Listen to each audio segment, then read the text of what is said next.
Hello, hello, hello. Welcome back once again to the Awakening Philosophy podcast. I'm a little bit under the weather today, but I want to read anyway.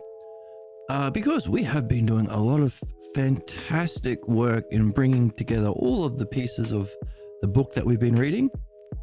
The book that bangs so hard it will give your grandchildren CTE. If you don't know, now you know. Now you know. Socrates has been laying out for us step by step in a dialectical way so we can follow it. We can follow the steps of reasoning for ourselves, and maybe even we'll be able to repeat the steps of reasoning of the argument to make it our own and also benefit others. That human problems are understandable and our human excellence is also understandable, and it's that act of understanding that is also the spiritual method, because it's that act of understanding the cause of understanding, mind itself, and one more step, the cause even of mind itself, that prepares us to directly experience those two kinds of enlightenment experiences. So that's pretty neat. We can understand the nature and experience the nature of our own mind and the self. And that's obviously the final goal, to know the self. But because the learning that we go through on this planet in time is a learning of understanding, when we do have a experience or encounter of the self, we can recognize it. That's super important, because there's a potential to miss it or misunderstand it or not see the significance, and B, function through it. So our goal ultimately is to know and show the self. Isn't that interesting? Along the way, we've explored lots and lots of different things, like how do we get our original false beliefs about the self that are the cause of our problems and blocks. Excuse me.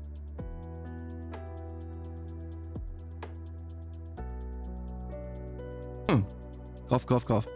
We've talked about the nature of punishment and how it's a tool for maintaining our ignorance. We've talked about how there is a principle of as above, so below. So the cause of our individual problems that keep us under a kind of oppression, because we don't have our problems, they have us, manifests in the kind of oppression we face in society.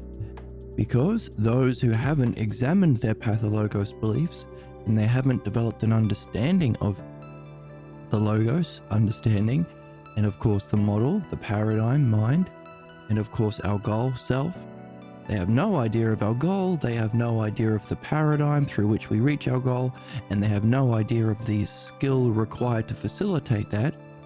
When these people gain positions of power, as they have done in capitalism, as they have done in politics, as they have done in religion, then the same suffering and injustice we face individually we'll face within our society, as above, so below. But also as a species, which has opened us to the question that Socrates has dropped to us: could there be a purpose to humanity itself? Could there be a reason for our species to exist within a greater whole within the cosmos? A greater whole of intelligible life and development. Two different words. Oh, very handsome and or pretty. Thank you very much. Oh my fuck. Okay. Okay. Yes. Do a poggers. So that's causing us to do quite a poggers. Now,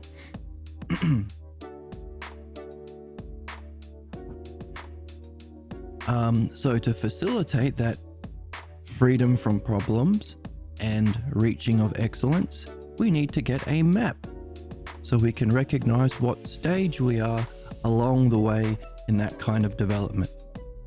That map is called the Hypotheses of Parmenides, and we've been doing our best to nail down an understanding of it and an understanding of how it works, or the patterns or structure behind the specifics. Now, that way of understanding we've also been learning from how we've been reading the book. At school, you're told, what does this book mean to you? You're asked to engage in interpretation. That's the problem. That's adding what isn't there or leaving out what is. That's the functioning of belief.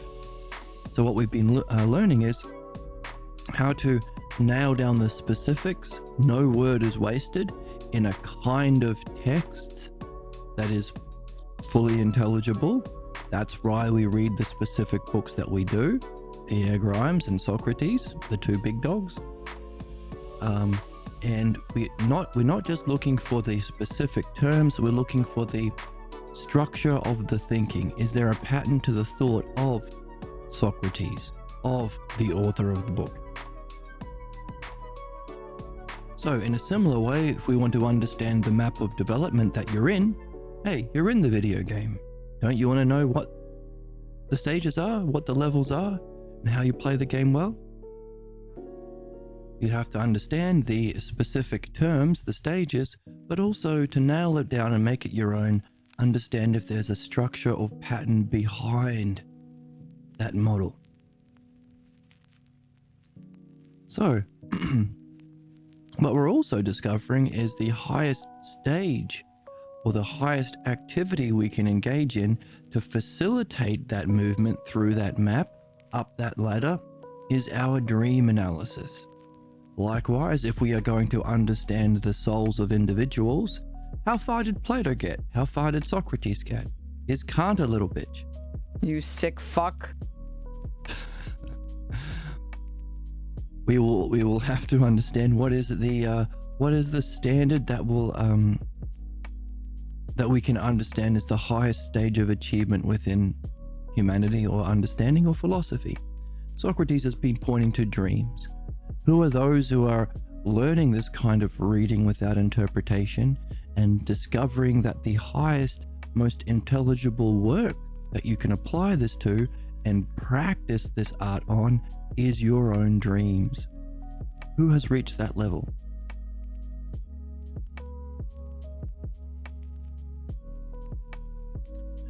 Now, one answer to that question could be you. Could be you. I'm too pure.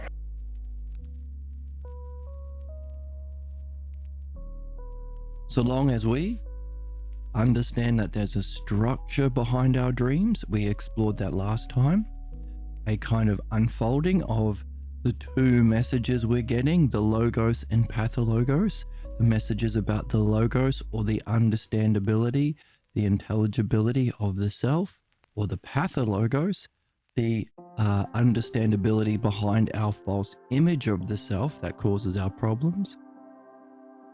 How if we apply the same structure of the dialectic to it, we can recognize that your dreams play out a kind of dialectical unfolding from that. And that's interesting because those are the two things we're here to address as human beings.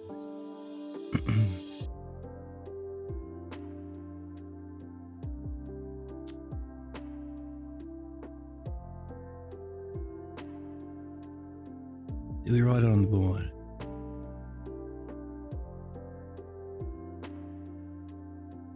Well, let's just use this one.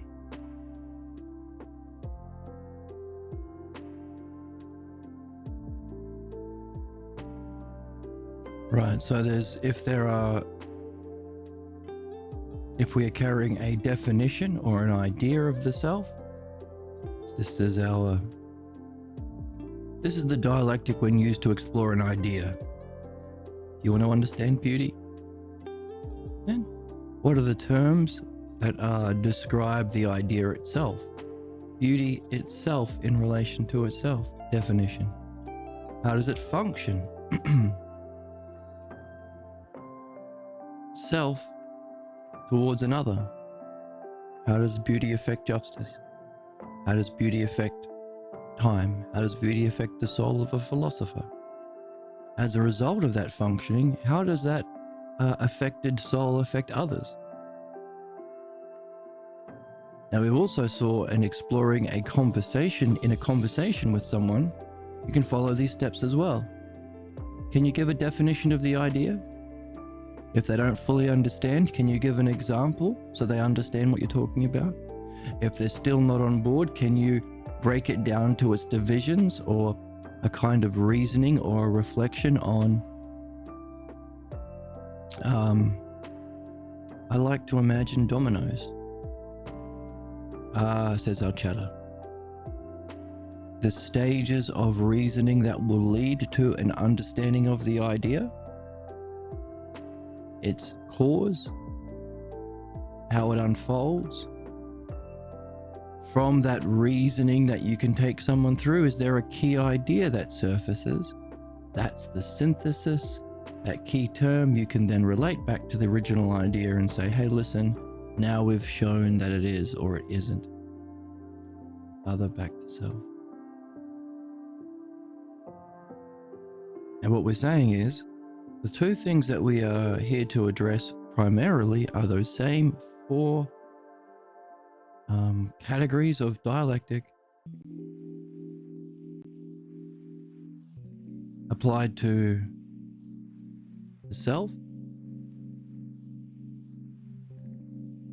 logos, and the pathologos, the sick belief that we carry about ourself that is the root cause of our problems and our injustice that we suffer and inflict on others. Pathologos, image of self that we identify with. And Socrates is pointing out it's that pathologos image of self that we are literally born here to address because it prevents our upward movement in our next incarnation. So what we're saying is our dreams give us a kind of message about either the true definition of self or our false idea of self that we are given. By the way, when you explore an idea like beauty, you can follow these stages using the terms from the text to say if it does exist, if beauty exists, how would you define it? How does it function? What's the effects of that functioning? And as a result of being affected by that, how do people or how do things having been affected relate back to beauty?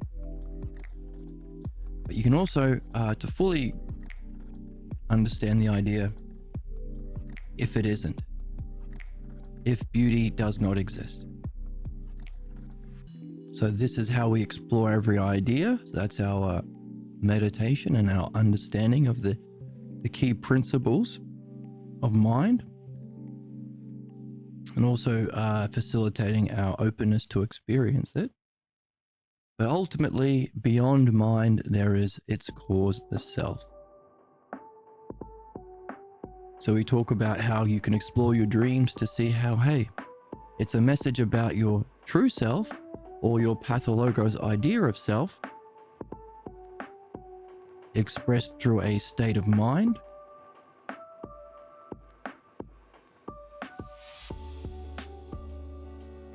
that you play in your dream, that you experience in your dream. That state of mind is how you can experience. Now, the idea of self you don't know you have, it's kind of inferred. And the ultimate nature of self is beyond experience. Therefore, what we're after is the ideal state of mind.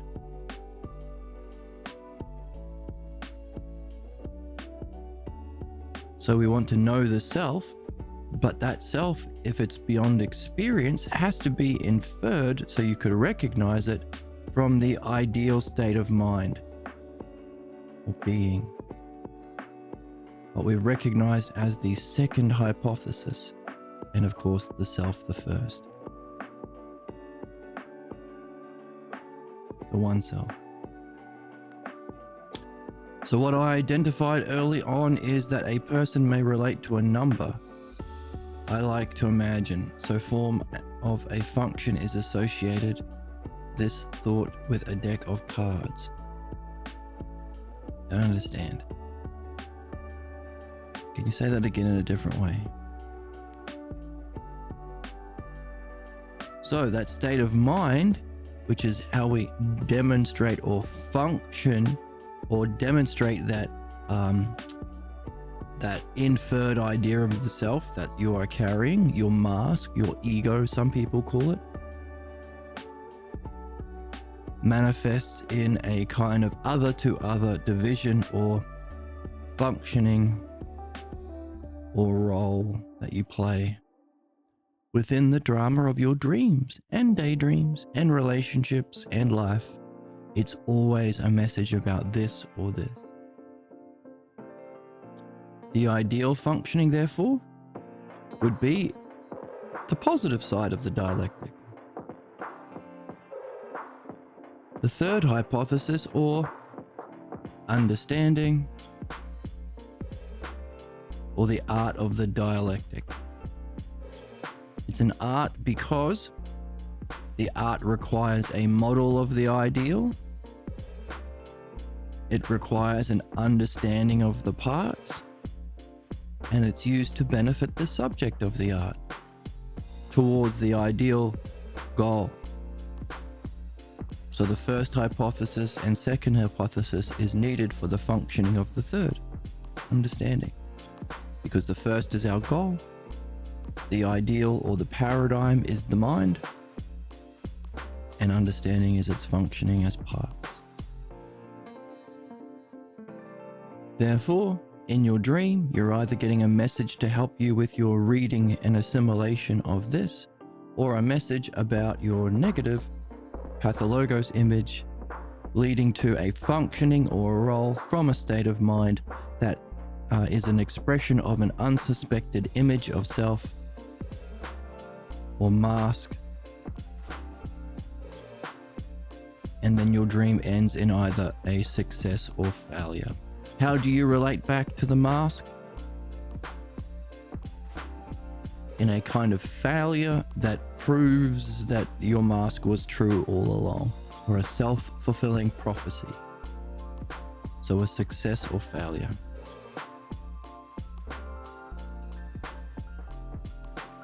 Do you reach the goal in your dream?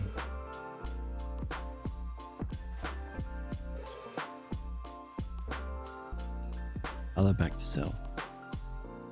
So in your dream, you might have a goal. How well does the goal relate to knowing the self? How much does the goal reflect your image of yourself, further entrenching you in your ignorance you are supposed to be addressing? What state of mind do you play in your dream? What role does that state of mind play out within the drama? Does it end in a success or failure? How does that functioning relate back to the goal?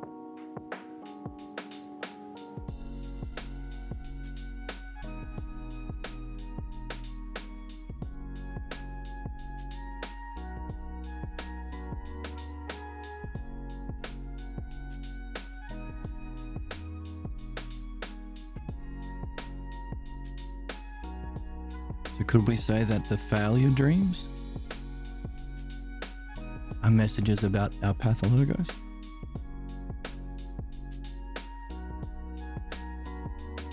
Now the point is that you're doing your best. The point is you're trying. If our dreams express these two kinds of messages more purely, then that's our highest human activity, dream analysis. We get to practice how to read. We get to practice how to use the dialectic. We get to get messages about our image of self that cause all human problems. And we get messages about our ideal.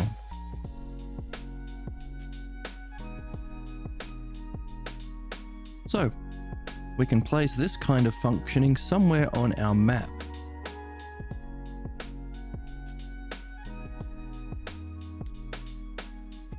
The 9 hypotheses that reflect physical world, mind, and self, within which is a model or copy, or a whole and part, or a ousia and logos. And of course, because there's four, there's the model and copy, or the whole and part of the physical world, and its rejection. Materialism, the eighth hypothesis, rejects there being a meaningful whole in the physical world.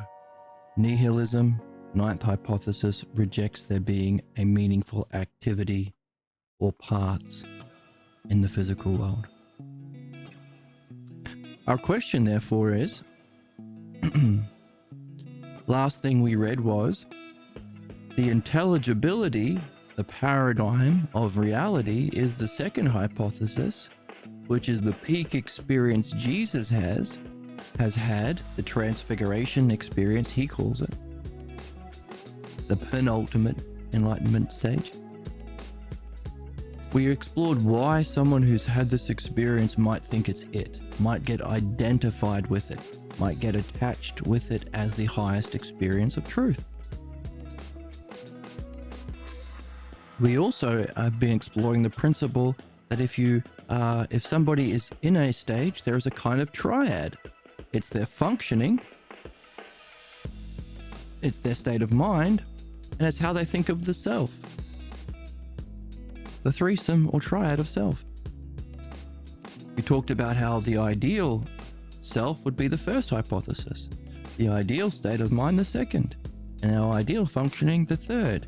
Therefore, our movement is to move through our purpose as humans, individually and collectively, is to move through this map, ultimately moving from the fourth hypothesis, belief, where we get our pathologos belief of the self, from the physical world, into the third being that art allowing us to remove our false beliefs through the art of midwifery, perfect our understanding by reflecting on the model that facilitates that enlightenment experience of the whole of mind. That's second hypothesis. And of course, we use our understanding on that peak experience to go through it to the first, and that's where we are in the text. Socrates is encouraging Jesus to make sense of his second hypothesis experience with third hypothesis activity of mind, or the logos, understanding. We can see why Jesus might think that's the end. We can also, as we've been talking about, this is the point I was going to make, the principle of if you ask someone to relate to a hypothesis beyond them, they might get triggered. They might become irrational, abusive, violent. That's the nature of human savagery, the nature of human injustice.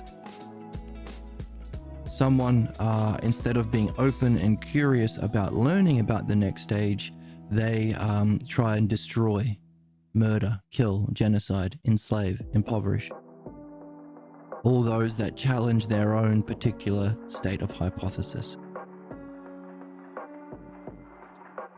So we are seeing this principle play out in this dialogue. We want to understand why Jesus thinks that's it. We want to understand the nature of the counterattack. Fourth hypothesis, I believe this, I believe that, I believe this. What we're seeing is that fourth hypothesis belief counterattack to reasoning is in opposition to the third. Our human problems are defined by, well, its essence, the pathologos, but its functioning is to oppose the logos. Our purpose is logos. Our purpose is to master the logos through the dialectic, understanding. Our purpose is to move through these stages of logos. Our purpose is to understand the inherent logos of our peak experiences. Our purpose is to master this logos so that when we experience something beyond experience, the first, we can understand it, even though it has no parts. It's this Venn diagram whole that transcends parts. It's this part of the Venn diagram. If the top circle is whole and the bottom circle is parts, we're talking about the whole that is beyond parts. So it's not an experience. Therefore, our necessity to bring with us the logos of self, so that when we encounter a pure state of mind without any qualities, we recognize it as actually better than that blissful state of mind. And Socrates has been explaining why it's better, because it's the cause. And the cause in principle is better, superior, independent, and prior to its effect. That's the dialogue we're having. Isn't that neat? So even though Jesus might have a problem with that idea, we can still benefit from a kind of dialectic with perhaps the greatest dialectician to ever live, Socrates. Because this book is a goddamn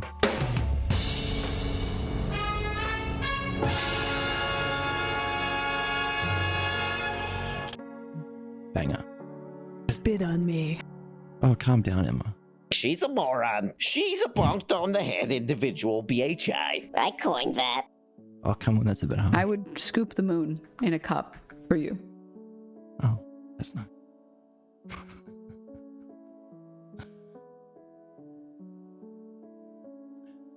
So, we can whoops. Wrong screen. This one. Damn it.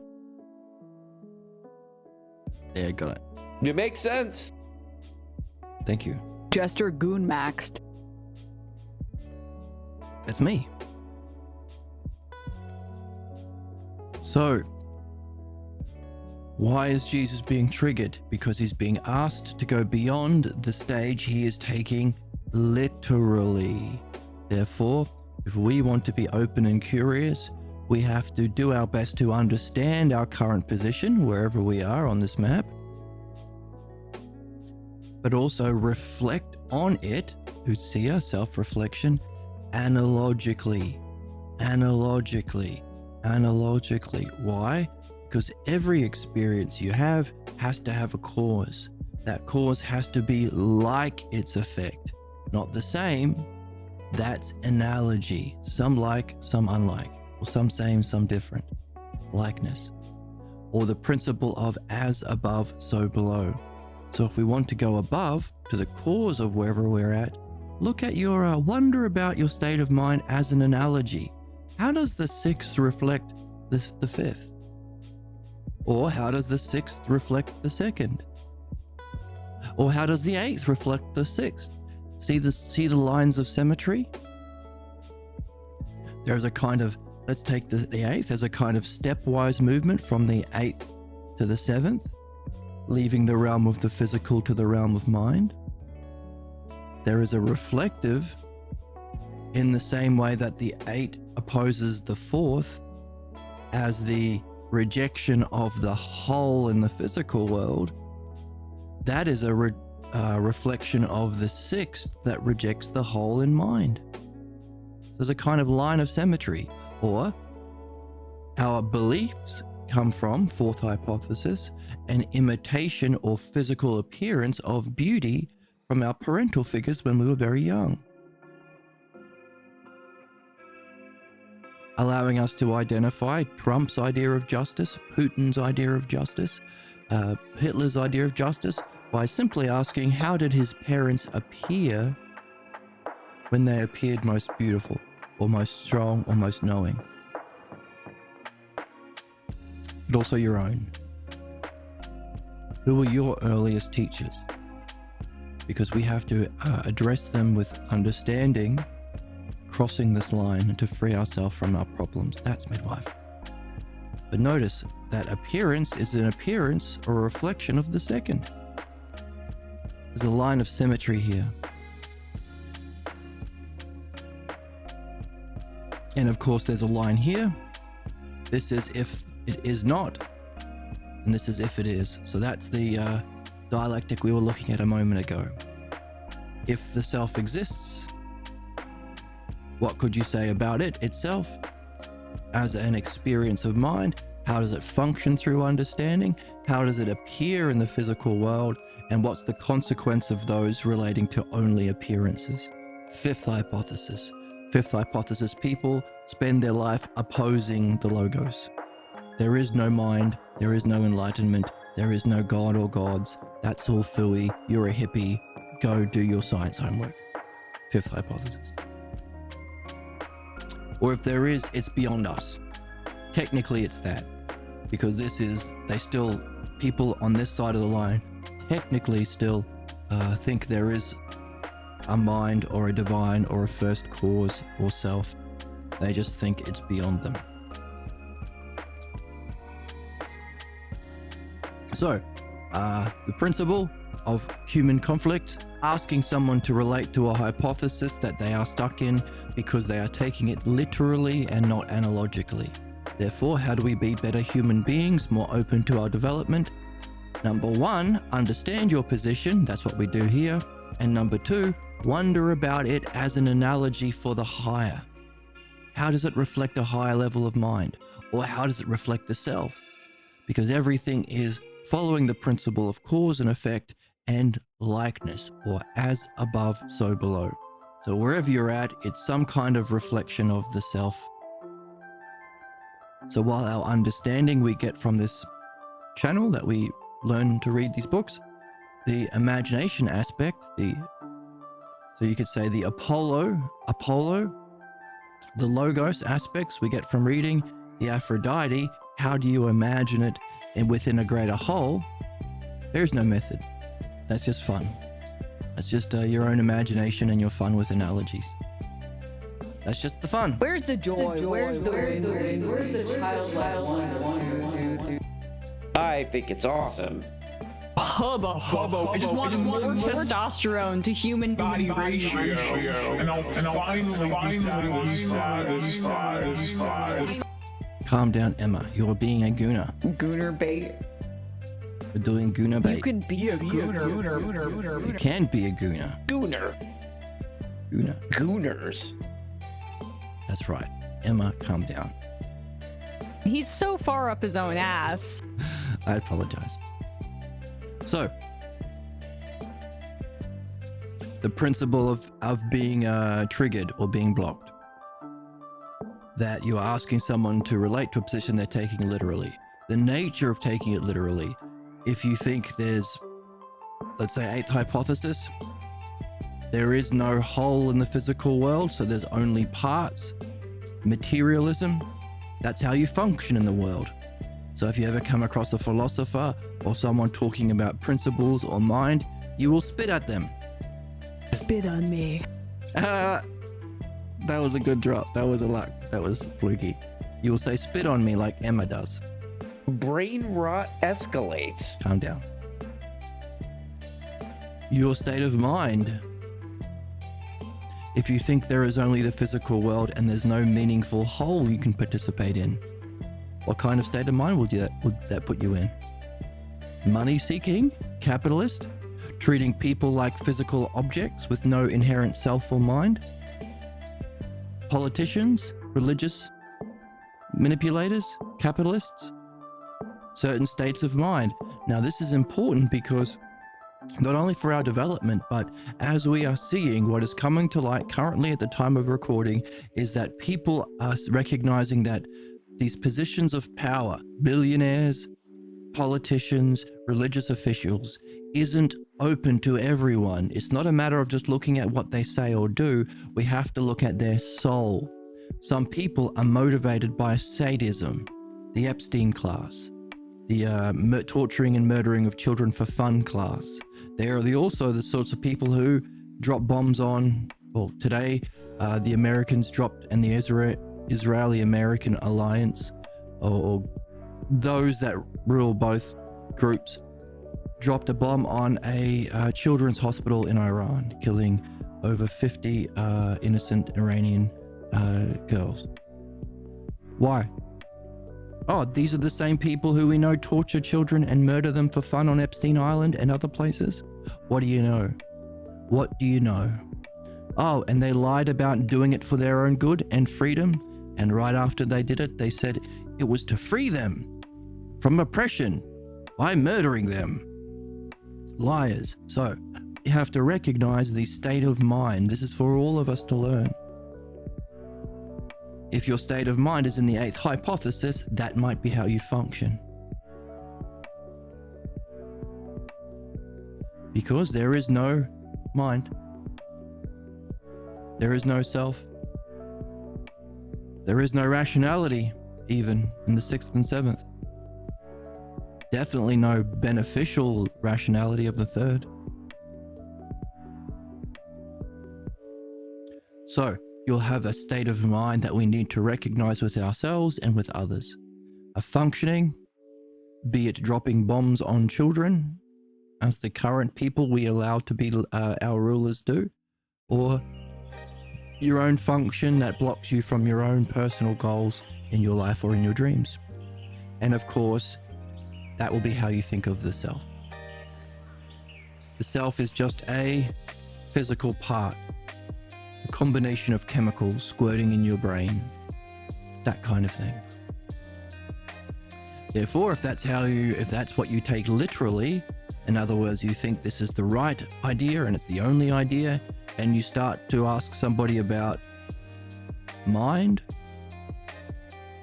second, third, sixth, or seventh hypothesis, they might get angry with you because they're confused. What do you mean mind? There's no mind, there's just physical chemicals. You're asking them to relate to a hypothesis that's beyond their scope. And instead of relating to that with wonder and curiosity like good people do, people who are blocked will react in savagery. And if they, as we've been seeing in the text, when they get power, death and destruction sweep across the land. So that's the principle. That's how we can do better. Understand our position, understand that it likely affects our self, mind, and functioning, and reflect on it analogically to be more open and curious to our learning and development. We can understand where Jesus is. When we do get triggered, we can understand that it's a movement from third hypothesis dialectic, reasoned conversation, into fourth hypothesis belief. Therefore, our development we've recognized is through the third. As we said today, it can remove your beliefs, you can understand the true paradigm, or you can be engaged in the kind of dialogue we're having right now about that second hypothesis to move beyond the third. Therefore, our ideal functioning is the third, but when we're triggered, we jump into the fourth. Therefore, we can understand the nature of human conflict and development with simply two hypotheses. We can understand our purpose as individuals and a species as one simple movement. This line, crossing this line. Everything good follows crossing that line into the third. Everything bad, the death and destruction sweeping across the land from belief-based oppressors, belief-based rulers, or simply blocking your own development in your dialogue that we're having, is all fourth hypothesis. So you can use two numbers to understand the nature of human excellence through the third, and the nature of human problems the fourth. Isn't that interesting? Just two. You put it on a business card, put it on a fridge magnet, put it on a bumper sticker. Our purpose is to move from fourth to third, bringing benefit in the resolving of problems and the reaching of excellence. And then everyone who drives by you will say, Oh, fuck. if they don't understand, but if they do understand, they'll say, I love this guy. I love this guy. And all the children in the back seat of the car will say, Jester, Max. and all the kids will say that you've been Jester Goon Maxed because that bumper sticker is the coolest. You've been frame mobbed. How cool is it to tell people or to share with people the understanding of our problems and our purpose? So that's what we've been doing, understanding where he's at, understanding what Socrates is trying to do, move through the second to the first, understanding the nature of the counterattack in the fourth. But also Socrates is giving us some information that Jesus might not be open to, but we can be open to it. If we can put aside Jesus' counterattack and listen to Socrates, he's saying, hey, that paradigm that allows for us to participate in the third, in the dialectic, that allows for problems and excellence to be understandable. That is to say that this second hypothesis whole of mind is inherently understandable. Therefore, the aspect of pure mind that's the highest aspect is the logos, making it a paradigm. But even that has to have a cause. The cause of the logos experienced as the paradigm in the second hypothesis we call chronos. But even that cause has its own cause, Uranus. Meaning, it sounds like Socrates is saying, even though there's only one hypothesis for the self, when the physical world and mind have four, it's model and copy and it's two rejections. There's only one hypothesis for the self, but maybe we can actually recognize there are two, meaning we can add to the hypotheses of Parmenides. One would be chronos, the activity that causes the next, following the pattern, an activity that causes. The mind uses itself in an activity, the third hypothesis, to cause the physical world, to cause each frame. That's the gap. So the enlightenment experience of the third is to see the gap between each frames, to see the activity of the mind in that gap, to generate each moment. Therefore, mind as a model has an activity, the second has the third, which generates the physical world. So too, there might be a model or paradigm or whole of self as Uranus that has an activity, Chronos, that causes mind, causes the whole of mind, the second hypothesis. That's a bombshell. Win, win, win, win, win. It's a win, win, win, win, win. You can be a gooner. You can be a gooner Debate dweeb. and not a debate dweeb, Jester goon maxed. and just to goon max all your friends by recognizing that there might be a deeper way of understanding the highest stage of humanity or the ultimate spiritual state. But notice, we can only see that problem because we have this map. If we didn't have this map,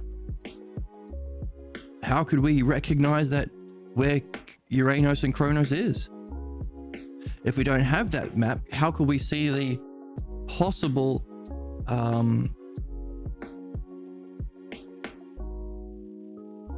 not flaw, but possible missing piece within the hypotheses of Parmenides? Without this map, how could we see the place where Uranus and Chronos and Uranus could go, without recognizing that there's a whole and part for each of the stages? That's the significance of not just getting the key terms, but seeing the structure behind the thought. The structure behind the thought of Parmenides in creating this ultimate map. The structure behind the thought in Socrates, the character in the book. The structure and thought behind the author who's writing this book, organizing this book, and of course, ultimately, the structure behind the thinking of your dream master who writes the best book and might just be an expression of Chronos and Uranus, and that is able to know the self and know its imitation. Create a world that has states of mind and physical functioning. And not just understand the self, either it's positive or it's negative, not just understand mind, its highest second hypothesis state of mind, and our negative states of mind, not just understanding our highest functioning, the dialectic third hypothesis, or our problematic functioning that we play out individually, but see how, but create a story or narrative where one leads to a kind of success and one leads to failure. Create a meaningful story that gives you something to exercise your own thinking on to make your mind like the mind of self or the dream maker. So that's where we're at. Important insights. We have our questions. And also one of the big questions is when Jesus hit his block, how does Socrates respond? So that when we can learn from that, hey, what's the reason why Socrates responded in that way? So that when we talk to our friends and they hit a block, how can we best relate to them? That's where we are. Let's jump in. All right, let's jump in.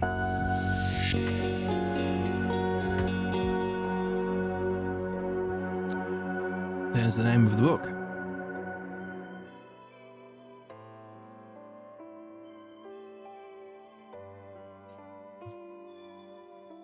Okay, just as a just society, as above, so below, would be without punishment, and instead creating the ideal conditions for self-reflection, ousia, and understanding logos, so that we also have the safety. We're not chasing money from the billionaires and trillionaires who are killing us and enslaving us. So we've got some time for reflection, and there's no punishment. How do we relate to things that are new or different than us? Or do we kill them like the sadists and the believers do? Nope, we understand them, allowing us to have empathy and benefit each other. So in a similar way, in this dialogue, Socrates has been creating the conditions for that kind of reflection with understanding on the highest vision that Jesus has had. We are also able to use our understanding to translate his personal language into the self-logos language so we can identify his stage. And we've been doing that last time.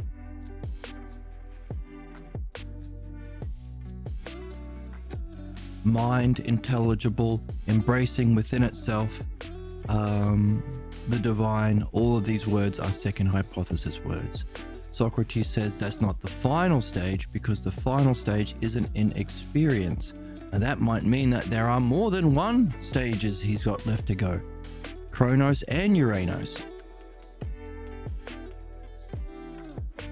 By the way, Jesus already reckons telling sees that telling someone their peak experience isn't the last stage, might make them upset. Socrates agrees. That's why there's a fundamental principle that applies to any stage somebody is at. As above, so below. Whatever position you find yourself on, can you reflect on it analogically to find its higher stage that is prior? People take that idea and relate to it with scorn. But also you need a high level of intelligence to understand that. Which is why Hasman Gold has 50,000 viewers on Twitch. Hassan Piker has 50,000 viewers on Twitch. I have, 12. I see 12 people see my vlogs. That's not so great. She's a moron. She's a bonked on the head individual, BHI. I coined that. Who is? They're completely lying to you. They're completely lying. Who is? That's insane. Like, you need help. There's no help, actually. You need a straitjacket. Who, me? Everybody should love sluts. I love sluts. Okay. That's also important to remember. And she spit on him also. And also she spit on him. So, yes, high level of intelligence needed. As above, so below. That's been a bit of a puzzle for us because Socrates goes on to talk about how people who've experienced the brilliant light of luminosity think they've reached truth. They even create their own spiritual. There are many spiritual traditions based on this luminous experience, or cults or religions started because they think they've reached the truth. They infer from that their own meaning. Of course, that meaning has to be based in understanding for it to be true. But of course, if you're developing understanding of that experience, then you're probably recognizing through understanding that it isn't the end. So the people who are likely to make a tradition or religion or cult based on that peak experience are probably going to do so via their beliefs. And of course, that's the story of Jesus in Mark. After his peak experience, uses his Jewish beliefs to make sense of it, identifies with Elijah, and so on.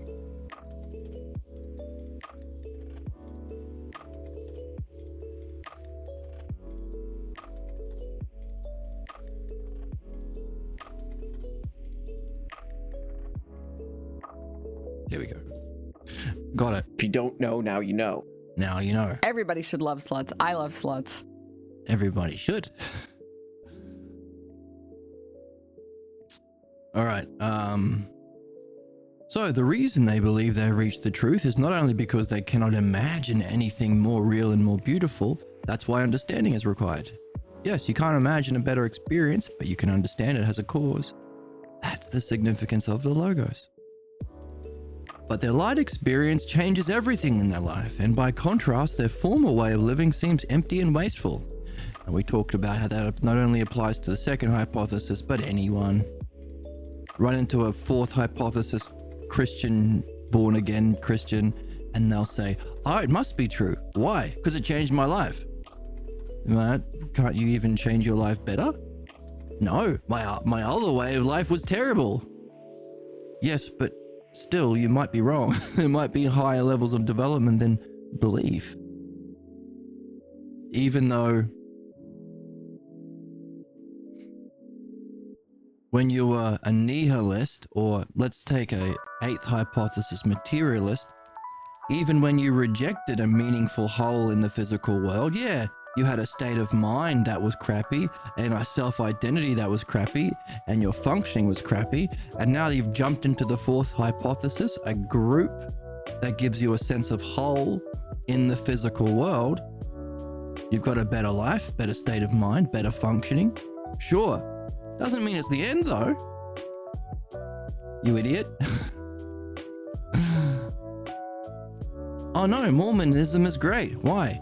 I didn't have magic underpants, and now I have magic underpants. Surely that's not the only reason. Before I was an incel, but now I do soaking. Gooner. As a gooner. Gooners. I'm just asking for some gooner men. For some gooner men. You can be a gooner. Says the Mormons. So same principle, but of course we are talking about the peak experience here. Same principle. Interesting? Is it interesting? I think it's pretty neat. Hubba hubba. I just want more testosterone to human body ratio, and I'll finally be satisfied. Well, if that's what satisfies you, Emma, Gooner bait. that's gooner. Gooners. You're a gooner. Gooners. Should be just the moon maxing. Goon maxing. I have a sickness for the thickness.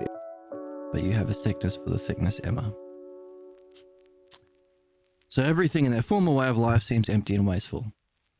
If someone is in such a state or has experienced it, what if they were asked, does every single experience have a cause? If they can endure that question, we could ask a follow-up. Are causes superior to their effects? Are causes independent and also prior? Do they have an independent and prior mode of being? So there's a kind of, if there is a cause, it has to have some kind of way of being. That way of being might be greater than experience or existence, might be beyond even existence or experience. Still a kind of mode. Would not that person have to conclude that peak experiences are always secondary?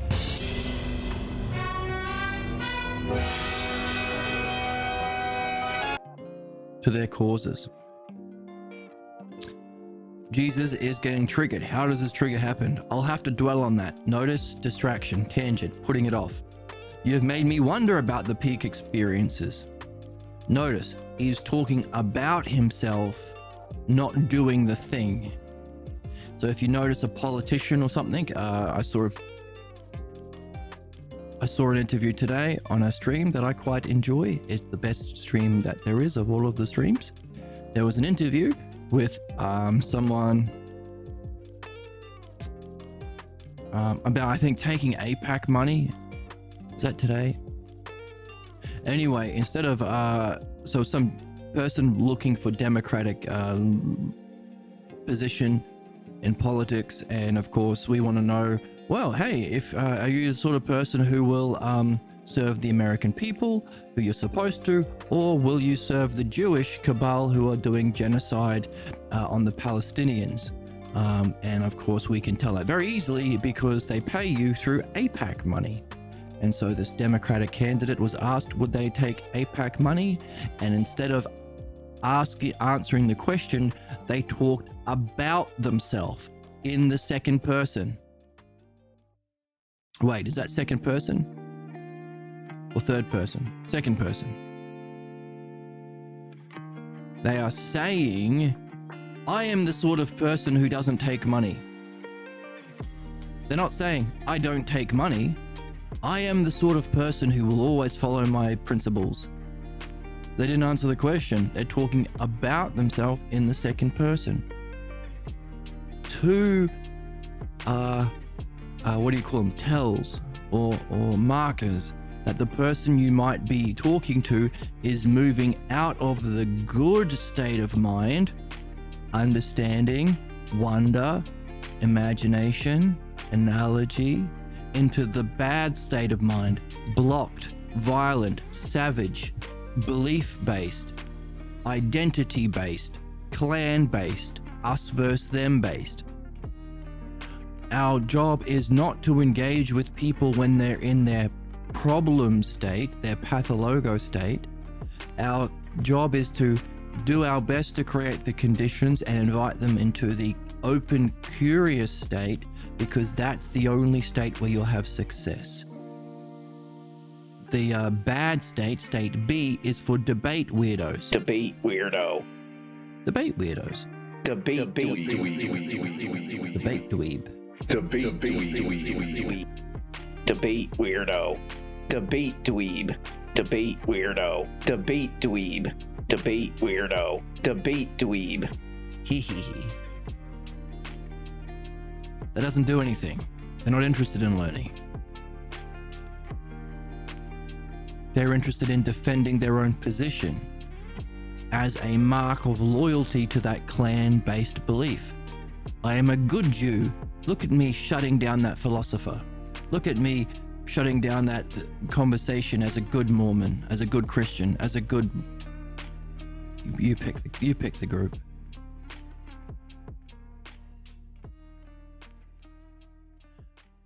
So these are the triggers that we can recognize, or the markers that we can recognize they're in state B. We want to encourage them to be open and curious and not take their certain level of ignorance literally. There is more you can learn.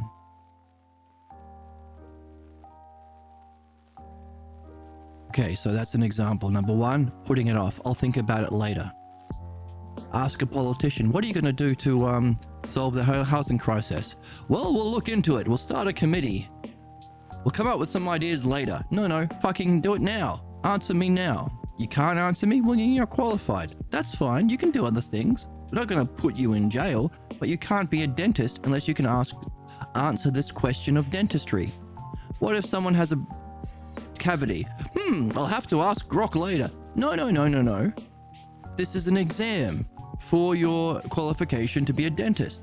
If you can't answer it now, then you're not qualified. That's okay. Just fuck off. Just get a different job. But here's the rub. You want this. You might think power over others gives you an opportunity to play out your own personal desires. That's why people seek power, most people. But if you have someone with actual wisdom in how to benefit the soul, collectively and individually, then you will end up living in a much, much, much, much better world. You won't have to fight for survival because everyone's needs will be being met. It's a win-win. Win. So, two examples. I will dwell on that later. Number one. Number two, you have made me wonder about the effects of peak experiences. Talking about it in the... Let's write this down. Talking about it in second hand. In the second person. Notice he's not wondering. He's saying, you've made me wonder. Well, no, you're talking about being someone who's wondering. You're not wondering. And by the way, the same puzzle happens in a similar conversation that Socrates has with Ion in the book, The Ion. So we can call them trigger, triggered,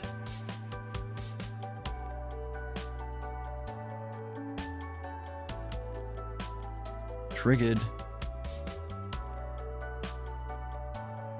triggered tells that you've been triggered. Triggered tell, what? Triggered tells. Got one. Putting it off for later.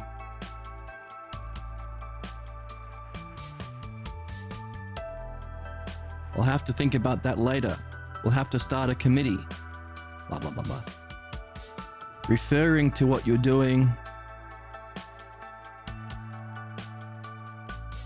or talking about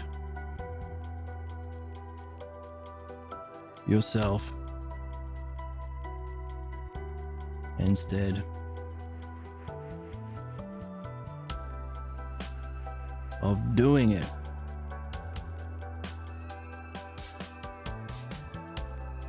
So,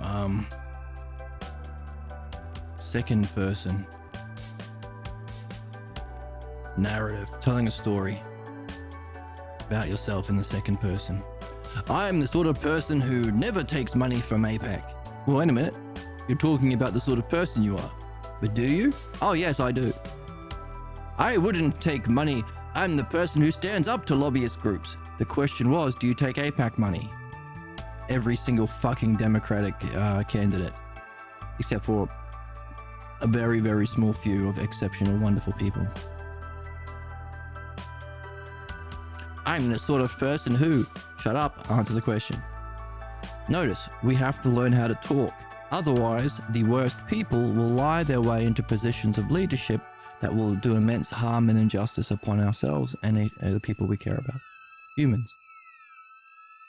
So, interesting? Do you think it's interesting, Emma? I'm cute. Like, it's cutie pie. That two things can be true. On brain rot escalates. Calm down, RM. You know what? Suck my dick. Oh my goodness. Cookie maxing. Let's do some cookie maxing. Everybody should love sluts. I love sluts. Do you love sluts, Emma? Do a poggers. Of course you do. It makes sense. We do make sense. This is my equivalent to having chatters in chat. I have AI chats. AI channels. Further fill the internet with spam and AI slop. This is my version of AI slop, having fake They're chatters. ruining the internet with all this trash. Oh my goodness, not me. I love this guy. Thank you. I'll have to dwell on that. You've made me wonder about the effects of peak experiences. I find this challenging and I suspect it will have far-reaching consequences. Here is another tell that you can see. Often people can get triggered if they are jumping ahead to the conclusion. So if you're having a conversation with someone, hey, for example, those animals on Noah's Ark, what did they eat? Like 40 days, you know? Did the lions have to eat the zebras? But there are only 2 zebras. Now, instead of answering that question directly, which is a dialectic, you answer this question, oh, I guess they wouldn't have anything to eat. Next question. Okay, what does that mean about this? Therefore, what does it say about the story? Therefore, what does it say about the person telling the story? Therefore, what was the conclusion? Therefore, what does it say about your parents and your preacher who told you that this was literal? Remember, literal, taking beliefs literally? So wherever the conversation goes, following the logos. Now, it seems the best dialecticians allow the logos to unfold because we're a dialectician, or we are the functioning cause. Going back to our reflection on causes from a while ago. Causes.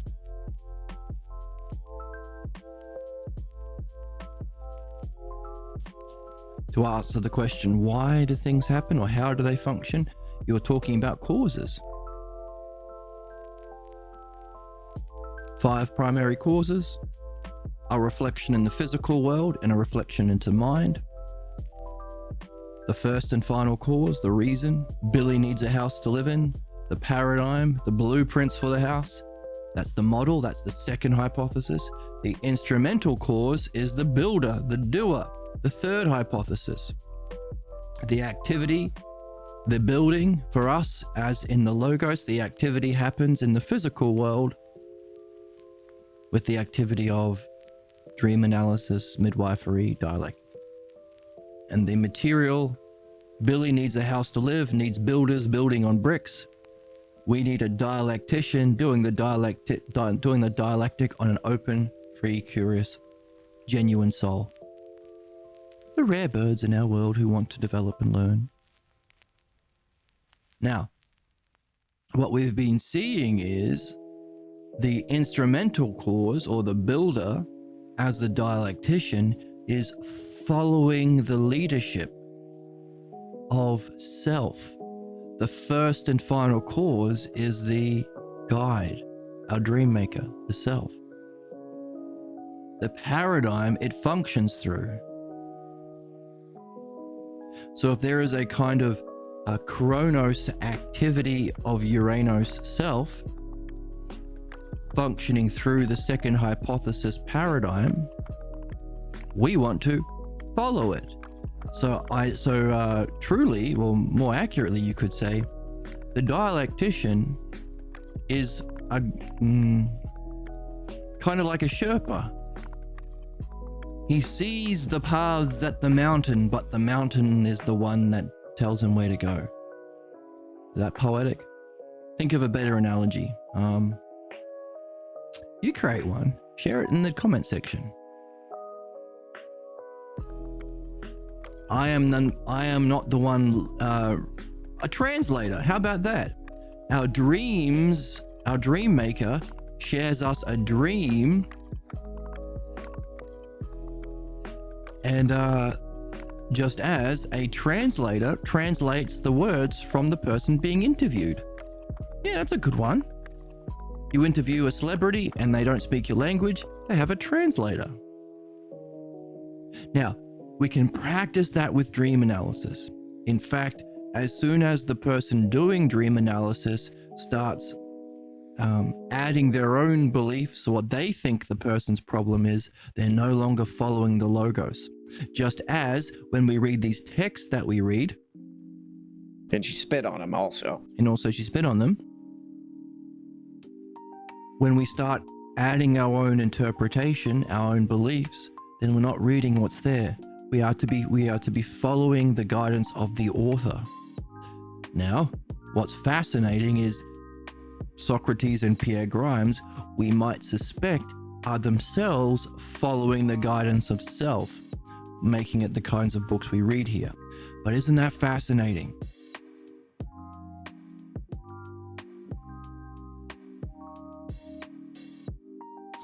Because that implies that even in everyday conversations with your friends or partner or whoever you're talking with, maybe you can do so effortlessly because you're not doing it. You are noticing the patterns and you are simply riding the wave. Oh, that's a good analogy. Riding the wave like a surfboard or a snowboarder or a skateboarder maybe. Skateboarder, there's no waves. Okay, surfer. Riding the waves. Now this relates to what we've been talking about with the state of being, justice.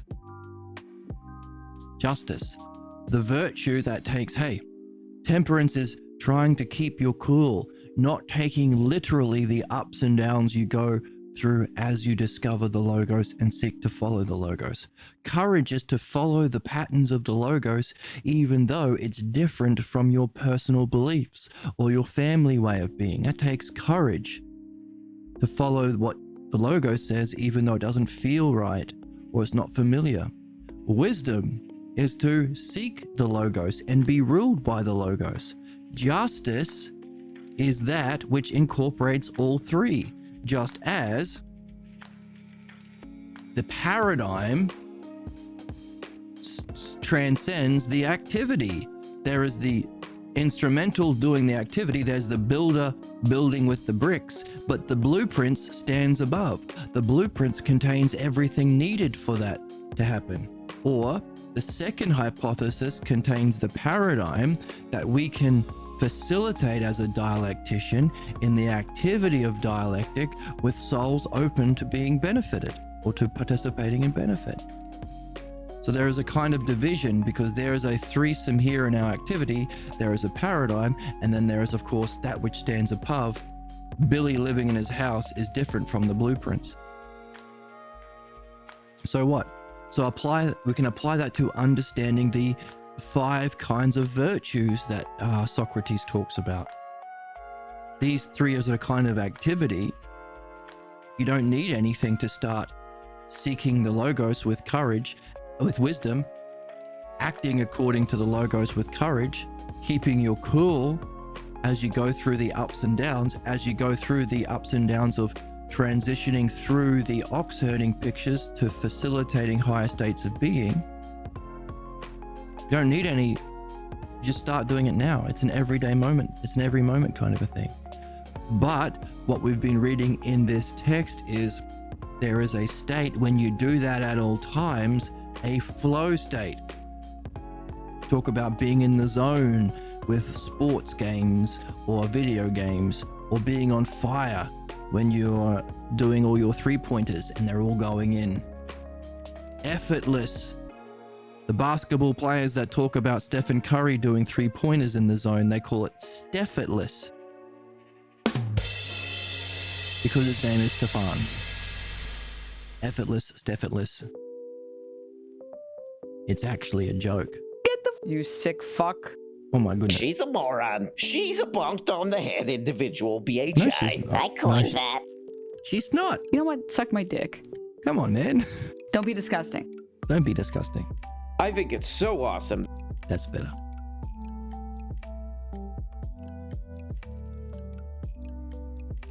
Effortless.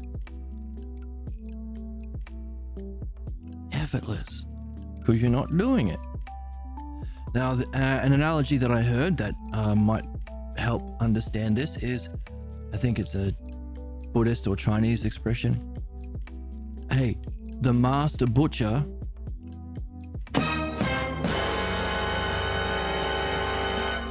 never has to sharpen his knives. Why? Because he sees the patterns of the muscles and the direction of the sinews such that he doesn't even have to put effort into holding his knife, because he glides it through the movements that are, or the passages or the motions that are already there. So he never dulls his knife. Effortless. If you see the patterns. That's what we're doing in reading, seeing the patterns. But that might culminate in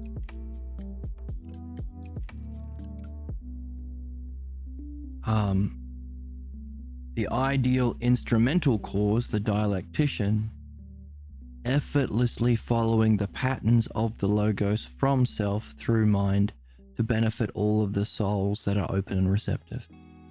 Now, if that's the case, then we should be able to find something about this effortlessly following the motions that exist in reality in the ox herding pictures. because the ox-herding pictures are descriptions of what it feels like and how you function and how the world seems in the stages of enlightenment. So when we go back to the ox-herding pictures, we can take this extra puzzle in our question sack, the puzzle about not doing but guiding as a dialectician. And of course, the best way of practicing that is dream analysis, because the dream has a message. It's not your message. It's not your creation. Well, technically it's self, but and you might, that's important too, because if you are practicing your own dream analysis or dream analysis with your loved ones, if you're lucky enough to have a beloved in your life who's also on this quest, you could do it over breakfast every morning. You might recognize the times that are more profound or more successful are the times where you felt like you weren't doing it as much, which is interesting because that means you can share a shared state of mind with the person in dream analysis or your beloved in lovemaking, because that's what Socrates has been talking about as well. The idea of a true relationship of love and logos being one where you have a shared ideal that your beloved Aphrodite and you, the philosopher Apollo, reach together. And if you are both looking at the same dream that has been transcribed, printed out, you can both have a shared state of mind of open, curious wonder, which is the same thing we've been talking about. Understanding, but also a state of mind of wonder and openness, because your dreams are analogous. That's the imagination and analogy that we represent with Aphrodite, giving us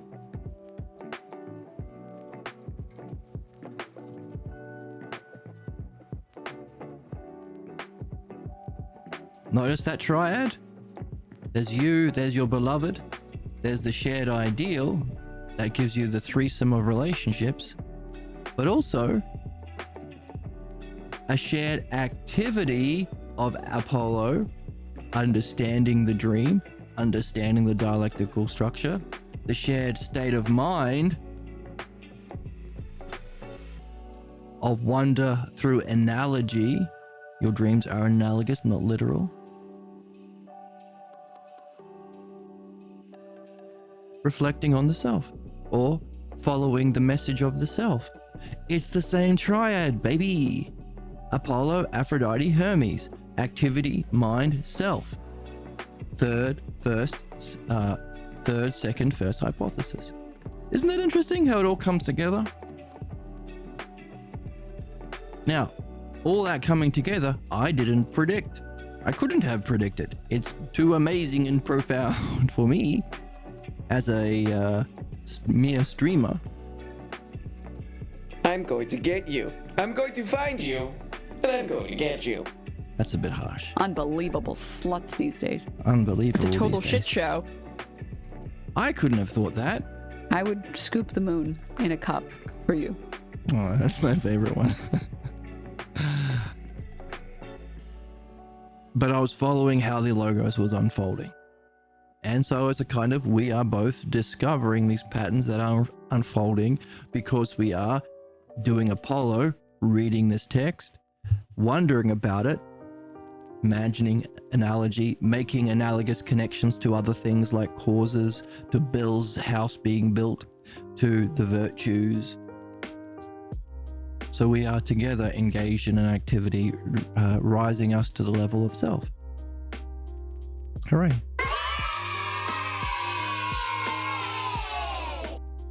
So, how does that relate to what we're talking about? Well, if we are what was the analogy? Surfers, or what do they call lollipop ladies in America? They like guide traffic and they tell the children when to cross. Like guidance. What's another? Sherpa. I don't know. Maybe you can think of a better analogy. But like the butcher who is not deciding where to cut, but following the movements of the meat. If that's how we function, then a tell that we might be being triggered could be jumping ahead. So that analogy I was giving about asking someone questions about Noah's Ark, you might be talking with someone, but then as soon as they start jumping ahead, if I answer this question, then he's going to ask this question, that's going to end in this conclusion, and then we're going to push the implications, and then we're going to apply those implications to my beloved Christian beliefs, and it's going to mean that Jesus isn't in my heart, or whatever, or Jesus isn't real, or my preacher and my parents were lying to me, and my whole way of life is a lie and all that garbage. I don't want those implications. So now, because I'm jumping ahead, I'm not following those sinews, I'm not following the guidance of the Sherpa, I'm taking charge, and I don't like where those implications are going to go. So instead of following the logos, I'm jumping ahead and saying, no, I don't like that conclusion. Jumping ahead to consequences. Let's say conclusions, consequences, and implications.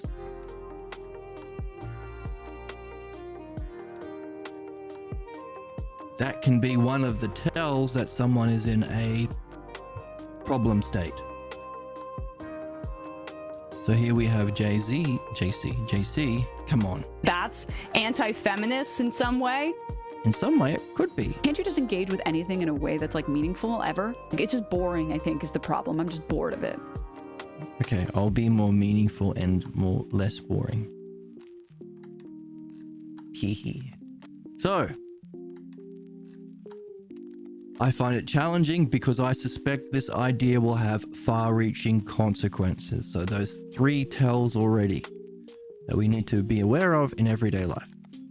I'll do it later. Talking about yourself generally or as a narrative or in second person. You've made me wonder about this, have I? Because you don't seem to be wondering, you seem to be telling me a story about you wondering. And I suspect it will have far-reaching consequences. You're jumping ahead, pal.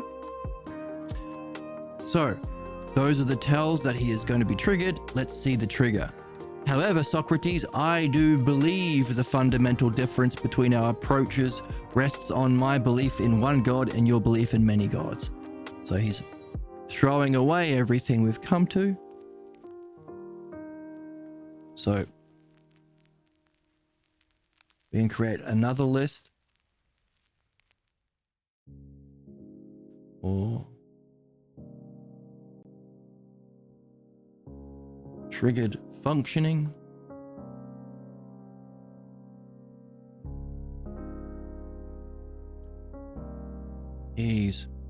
What's he doing? Talking about beliefs. Not reasoning. Is using his conclusions as though they're true, which is his beliefs. Reasoning. I believe this and that.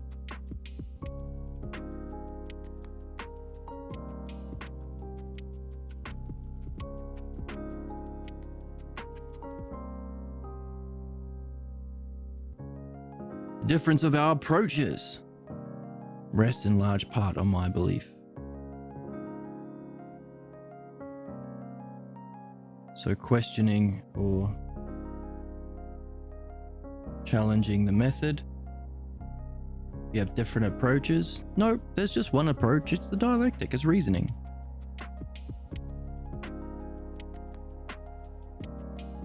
Telling the other person what they think.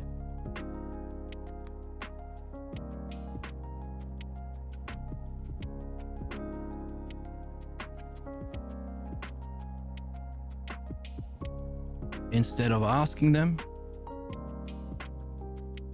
So notice, instead of asking,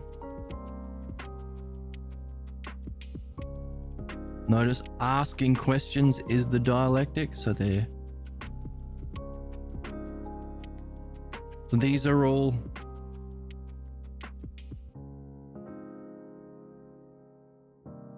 deviations or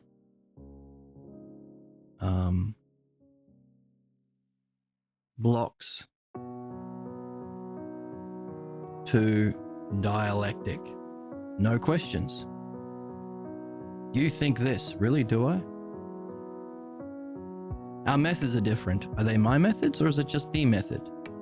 I believe this. Have we ever been interested in beliefs, or are we interested in understanding? See? Isn't this fun? I think it's fun. What do you think, Oracle? I'm joy maxing, okay? And if I aura mog you because I'm joy maxing so hard, that just sounds like your cortisol levels are spiking for no reason. That's right. So if you're joy maxing, then we're doing the right thing. And my cortisol levels are not spiked at all. I'm happy to be mogged. It makes sense. I do make sense.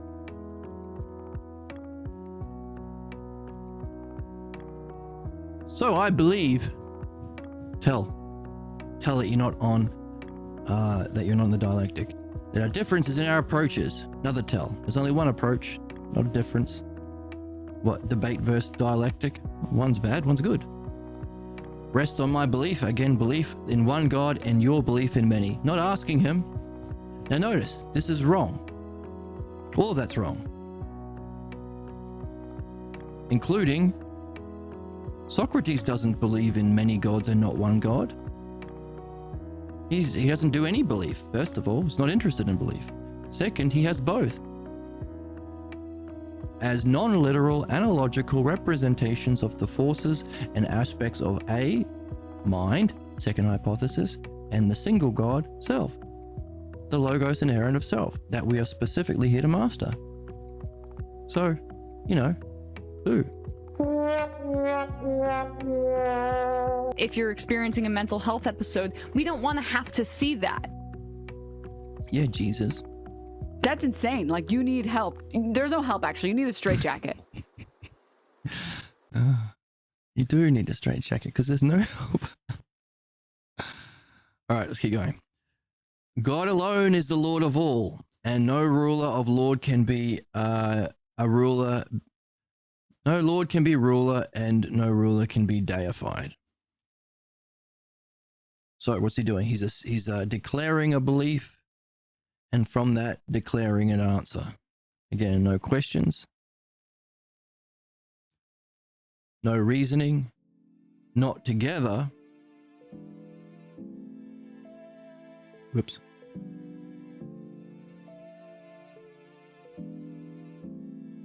So not asking questions, he's that's the right color. What color? Declaring belief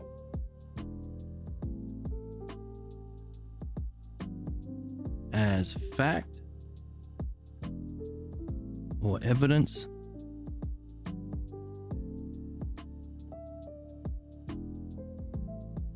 and using it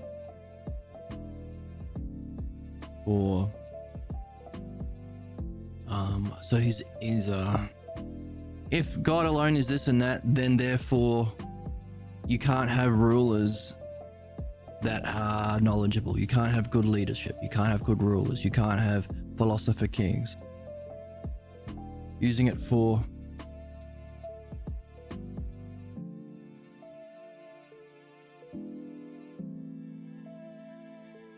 justification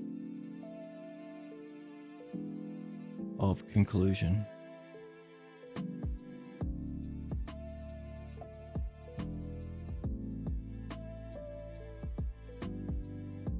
Justification of conclusion or answer.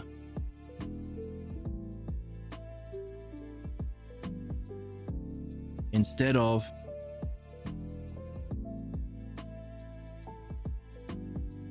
that answer coming from the other person you have asked. See, notice this means there's no mutuality. No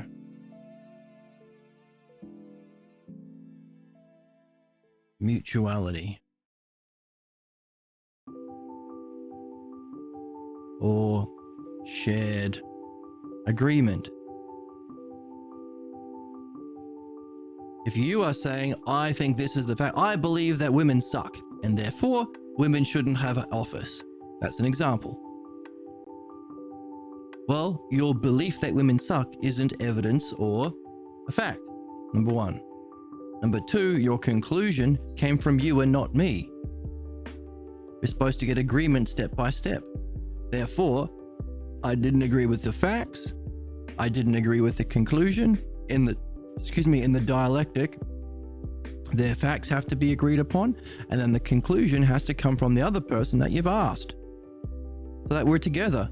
There's no mutuality or shared agreement. The implications of that is conflict.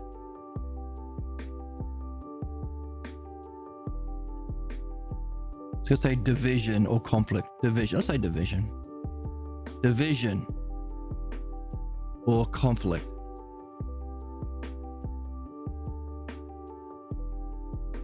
This we see often in gish galloping or speech making. A lot of religious people, they don't engage in dialectic. They stand in front of you and they say, Jesus said this, and then this, and then this, and then this, and this, and therefore give me all your money, and then kill all the people who are different, and therefore blah, blah, blah, blah, blah. Speech making, monologuing. Another way we see this is gish galloping. Someone who had his flash in the pan moment of fame in his support of the fascist murderers, Epstein billionaire class, was Ben Shapiro, and his method was gish galloping. He talked really fast and he made all these conclusions and he said blah, blah, blah, blah, blah, blah, blah. And therefore the Jews are the winners, and then you have to die, and then billionaires, and then capitalism good. Terrible. Gish galloping. Division or conflict. Notice division or conflict. One way of looking at the cognitive function of belief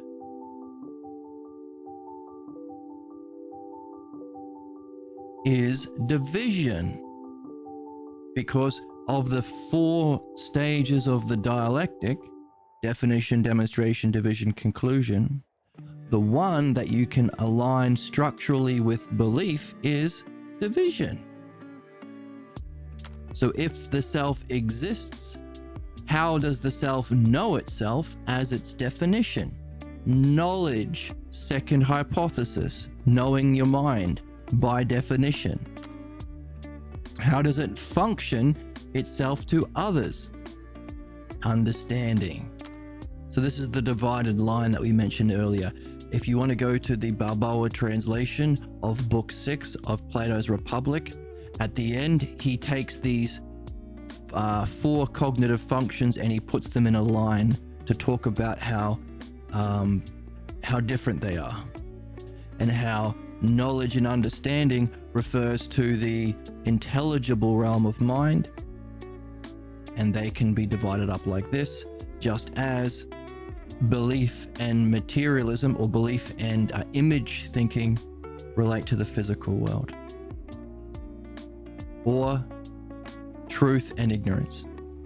So, but isn't that interesting that Jesus, who started using his beliefs as his facts, and then his own conclusion based on his own beliefs, not by asking questions, which would be understanding, ends up in division, conflict, We are currently ruled by those who claim that they should be politicians, they should be spiritual authorities, or they should have all the wealth and power because of their own personal beliefs.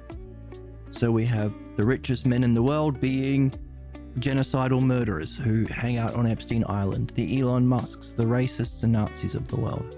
We have those who seek rulership, politicians, especially the right wing, who again want to maintain that system of injustice and murder people, take away basic needs so they can further impoverish people and murder children for fun. Same thing with religion. They don't have any understanding or knowing, but they say, but I believe in Joseph Smith and my magic underpants. Well, I believe in Buddha or Allah or the Torah or the Quran or the Bible. Notice, how can there be fucking hundreds of thousands? Doesn't make any sense. And they're all right? No, of course not. Division. That's why the source of division within themselves. You're always in conflict within your soul. That division is inflicted on others. Sexism, racism, murder, genocide, crusades. Therefore, we can understand the movement of humanity is from this to this. Fourth hypothesis to third, belief to understanding, pathologos to logos. Debate to dialectic. Debate weirdo. Don't be a debate weirdo. Debate dweeb. Debate weirdo. Seems like I've only got 2 drops for debate.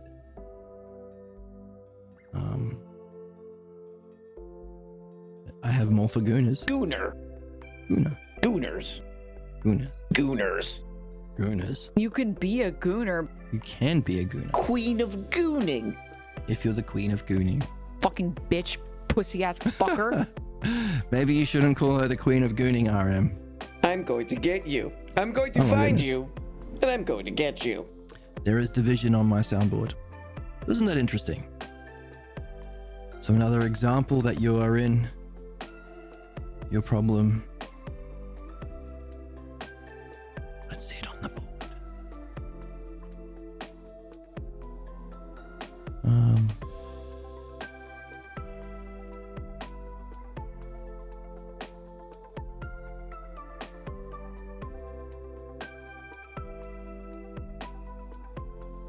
Declaring a belief as a fact and evidence and using it to justify a conclusion or answer instead of the answer coming from the other person. So there's therefore no shared mutuality or shared agreement, therefore division or conflict. See? So we can see that the state of mind, we can even simplify as A and B. We need leaders and rulership within our soul, within our dialogues, and within our society where they're in state A. They understand and they love understanding, they're doing the dialectic, and they are always using imagination and analogy to imagine a higher state of being. Anyone who thinks that their position is certain, anyone doing speech making or debate weirdos, Debate dweeb. debate dweebs, any that gish gallop, any that use personal beliefs as evidence, they are always going to cause harm. So before we even play out another reign of Trump or Netanyahu or Hitler or Stalin, we can ask a simple question and see if they use beliefs as evidence. If so, we don't have to play it out anymore. Why? Because those false beliefs you're taking as evidence we can understand the tragic consequences without having to play it out at the expense of hundreds of millions of people's being killed. You don't have to do it that way. We can just understand. By the way, are you able to get mutual agreement through a dialectic? Or are you taking your own beliefs as facts and jumping to your own conclusion? If so, you're a tyrant. I think women suck, therefore I get to abuse them on Epstein Island. Hang on a second. First of all, your facts were bullshit from belief, and your conclusion was harmful. Division. So anyone who doesn't have a mastery or doesn't function through the dialectic, you don't have to have a mastery, you just have to be in state A, open, curious, loving of understanding, and using imagination and analogy in shared mutual dialogue with people who are genuine.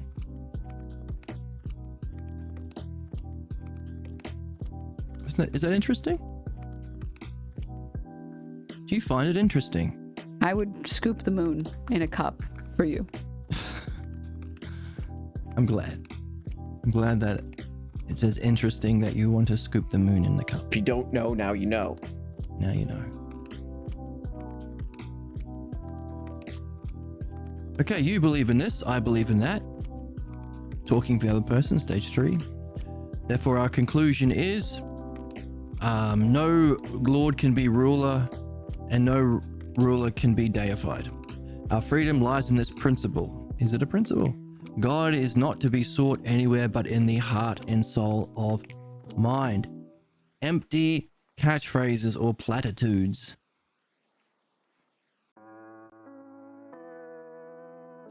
This is what we saw earlier because when Socrates earlier talked about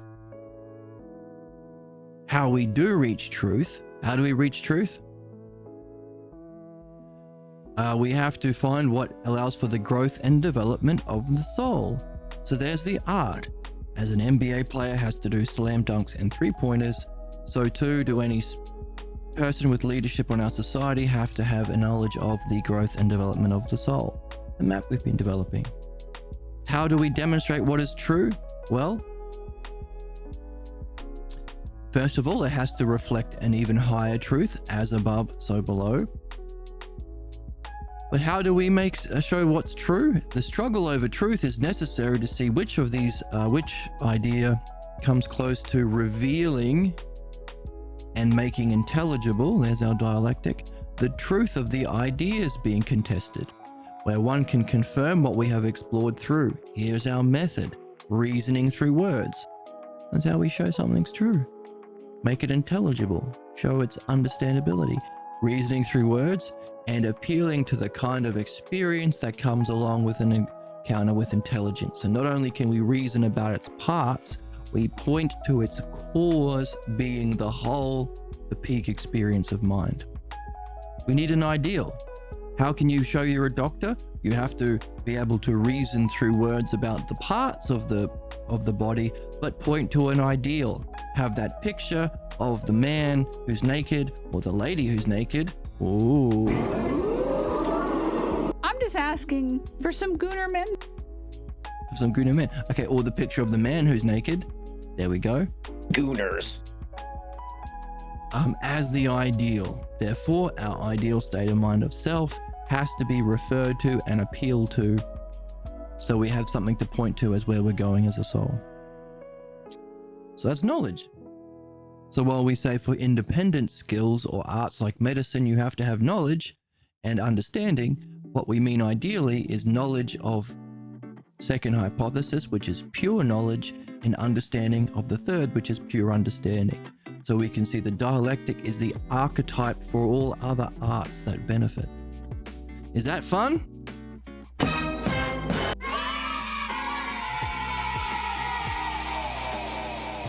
Yes. I'm cute. Like cutie.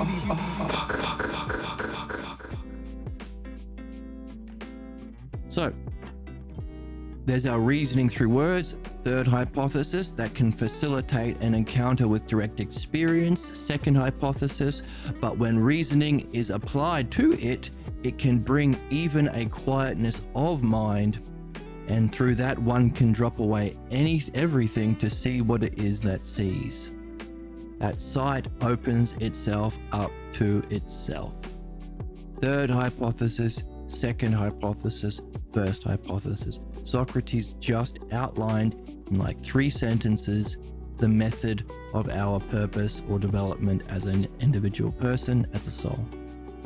He just gave us the keys to the keys kingdom. Don't use that. He gave us, I don't know, a knowledge bomb on our asses. No, you're not the one that's mentally unwell. You're brave. You are crossing into new boundaries. So, while reasoning through words, appealing to the direct experience with intelligence, and applying the two together to even bring a quietness of mind to see what it is that is seeing, sight opening itself up to the self as itself, Equally so, the drowning oneself in empty phrases breeds chaos. There's our division. So here we have Jesus using empty phrases. So, drowning oneself in empty phrases, platitudes. Let's mix up the color a little bit. Empty. Wait. Empathy phrases. Platitudes. Like politicians, easy to see. It's easy to see the politicians. Family values. I want to bomb that Iranian girls' school and kill those 60 innocent girls because freedom and because democracy. See? Bullshit, empty platitudes. Platitudes. I'm America first. Make America great again. Empty platitudes, empty phrases. Catchphrases, you could even call them. Well, we've got phrases, haven't we? Catchphrases. Buzzwords. Yeah, let's just stop there. Yeah, and like this one, Jesus is in my heart. What does that mean? What the fuck are you talking about? Well then, Muhammad is in my heart. Who wins? Well, Joseph Smith is in my heart. Who wins? Easy. Are your underpants magical? Gooners. In which case, Mormons always win because of the magic underpants. Queen of gooning. And you can be the queen of gooning. I would scoop the moon in a cup for you. Also soaking. I'm always good. And that is what I stand for, being good all the time.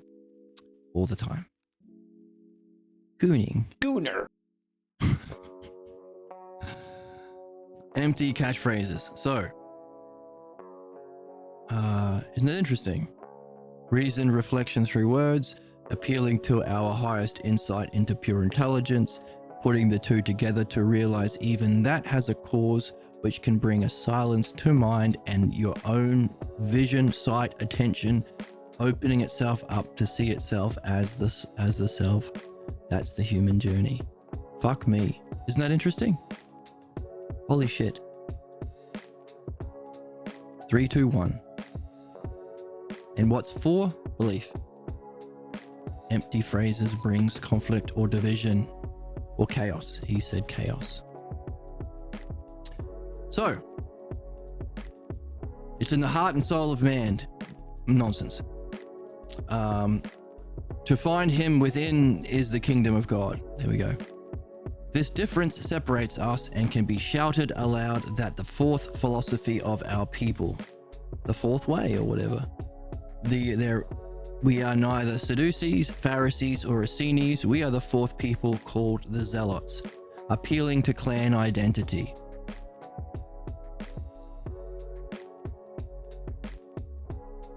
Talking about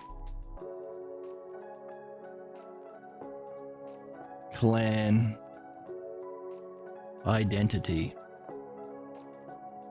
Because this is what the Oracle tells us. Personality maxing requires you to look inward on a deeper level, and it's harder to fix because then you have to make fundamental changes to who you are as a person. And it's because it feels like a much more core component of themselves that they don't want to change. Like, it's like, well, then if I change this, who am I? Personality maxing. Difficult when you are have tied your personality or your identity with your family clan where you get your beliefs. So talking about clan identity, which Jesus did with saying he is the Zealots, or us versus them. You are a Pharisee or a Essene or Sadducee.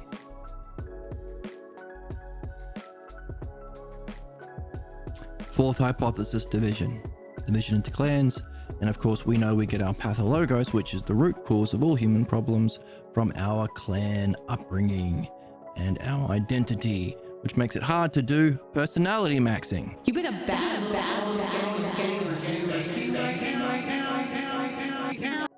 Get the fuck out. Don't spank her. Get the fuck out. Please end kink shaming on your show. Okay, you can spank her if it's a kink. Oh my fuck. I'm just asking for some gooner men. For some Guna men. All right.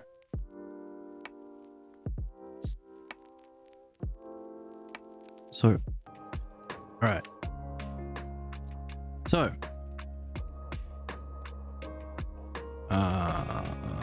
right. So, appealing to clan identity, us versus them, and we have a spammer in chat who have somehow broke my OBS meter. Further fill the internet with spam and AI slop.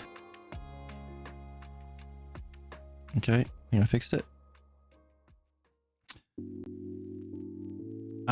Next.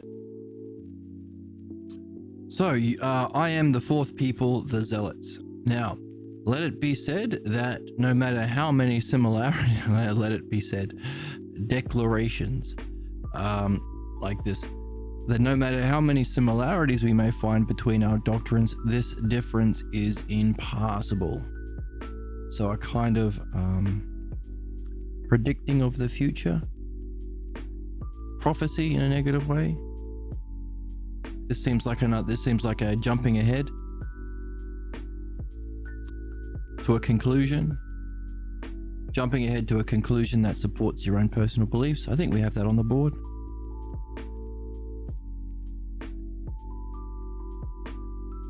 Jumping ahead to conclusions, consequences, and implications that happen to support the beliefs that you want or the conclusion that you want.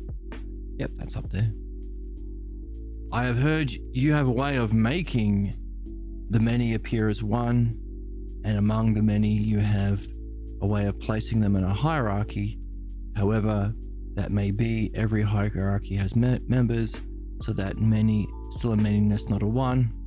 Now, number one, misrepresenting the other person. Number two, patronizing or belittling.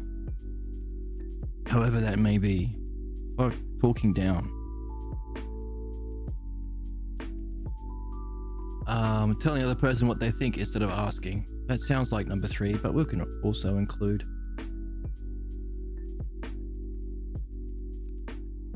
misrepresenting.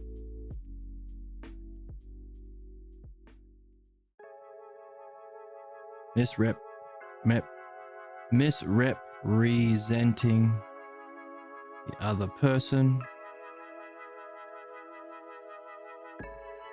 or diminishing them.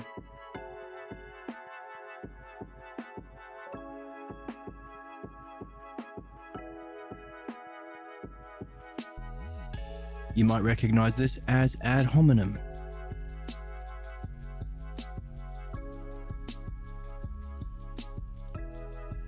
Making it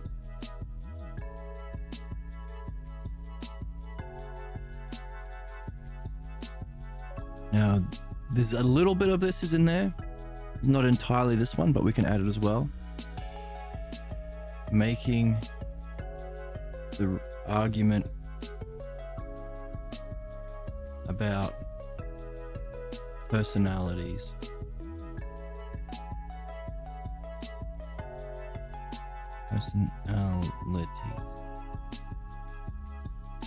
So this is similar to clan identity, but this is one step further, personalities. This representing other person or diminishing them. These are marks that you're in your problem. I'd like to hear what you think about the reasoning on this matter. Now, this is Socrates' response. He is not buying in. He's rejecting this gish galloping. He's rejecting Socrates' response.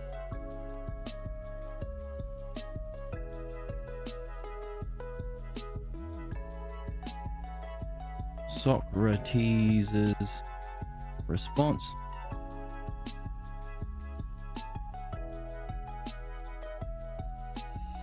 reject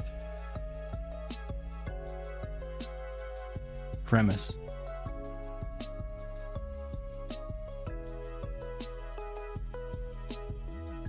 And therefore question.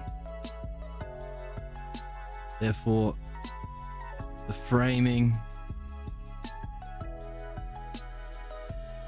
reject the premise or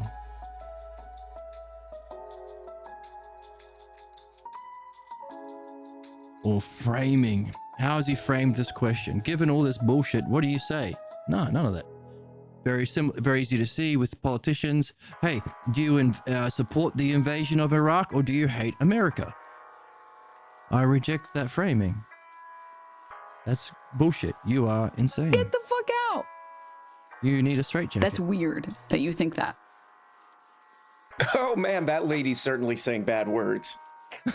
Is she? I don't know if you know this, but like weird dudes exist everywhere. Framing of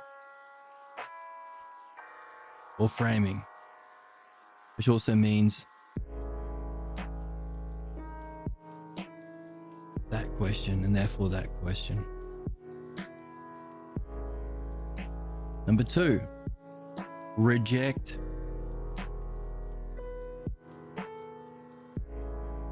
his leadership.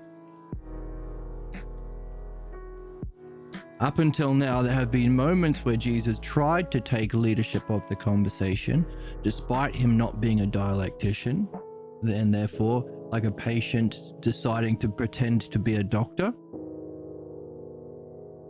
But Socrates has been able to pull it back each time.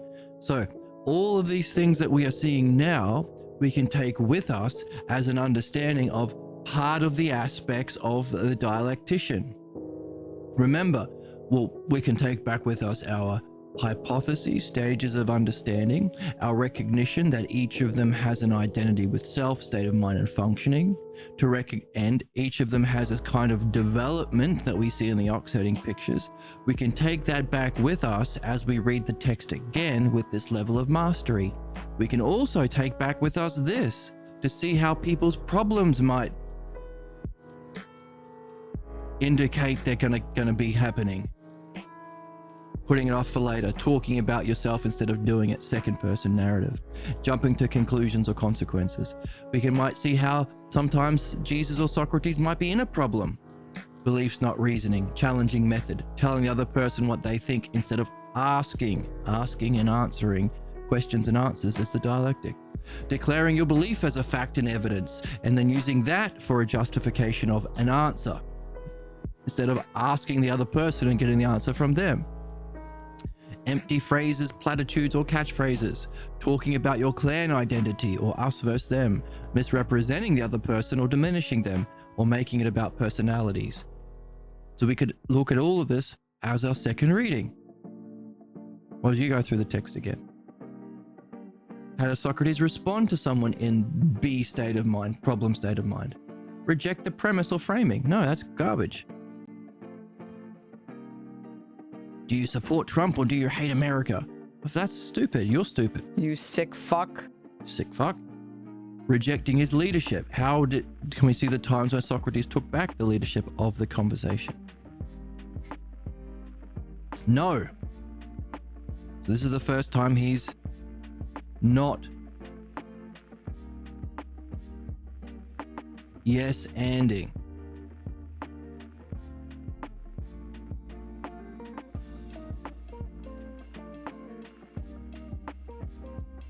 Yes-anding. Now we talk about yes and in improv comedy and things, and improv drama. Someone invents a premise. Hey, this is a nice sunny day. You don't say, no, it's raining. That just shuts everything down. You might get a cheap laugh. Now, if you're interested in that, you can see some YouTube videos about like, who is the guy who drinks dragon blood and is always winning? Not Charlie Kirk, Charlie Sheen. Charlie Sheen did a guest appearance on, I think it's Whose Line Is It Anyway? And he got easy laughs by just saying no. So like one of the improv comedians created a premise. Hey, You're very tall. No, I'm not. I'm short. Now you get a cheap laugh, but it doesn't go anywhere. It just ruins it. So the idea is, yes, I am very tall and I'm having trouble fitting into this car. So yes, and then developing the idea. Socrates has been doing that in the conversation. So Jesus might say a whole bunch of things, but Socrates takes the key idea, ignoring the others and saying yes to that idea, and let's develop that. The key idea, or maybe he says, I've seen this in person. Someone might have a response to an idea, and if they're genuinely responding, they might say, well, that's wrong, and that's wrong, and that's wrong. And they might be pretty butthurt, but one of their ideas might be legitimate. Yes, you are talking about self-determination or something like that, or learning. Yes, and let's build on that. Kind of sidestepping around people's blocks. If they're genuine, if they're trying their best. Now there's an interesting, one of my favorite YouTube videos was this one you can find on 30 Rock. It's called The Best Joke Crafted or something. I'll pull it up. I don't think I'll be able to play it. Copyright reasons. But Best Joke 30 Rock. Here's it's by Media Muse, called When You're So Good at Writing That You Put 3 Jokes into One Punchline. It explores this idea of yes and, because the Tina Fey begins a premise, and then the ditzy character, the star of the show, the star of the 30 Rock show, the Saturday Night Live show, immediately blocks it, and blocks it in a stupid way. It's funny. But Socrates isn't doing yes and. He's not yes anding that premise. He's not yes anding that state of mind. He's yet not yes anding that functioning that Jesus is in. It's not yes and no, that's not a good state of mind. No. No. Not yes and, but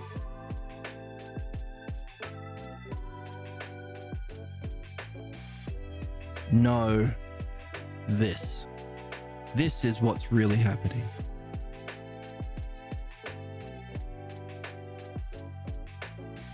No, the actual problem or the actual difference or the actual key term. Notice when you yes and, you'll take the key idea from the person's answer, and I gave some examples of people who might struggle with an answer or have some triggers but then have some good reflections. Of course, the master of this is Pierre Grimes. There's some good interviews that you can see of him doing this. So it's that idea of division. How do we move from division to conclusion? We take the key idea, the key theme.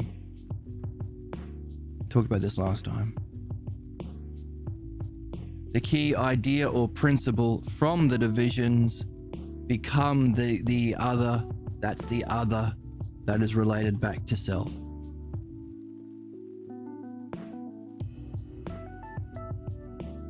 Definition, example, breaking it up into divisions of reasoning or divisions of different applications of that example.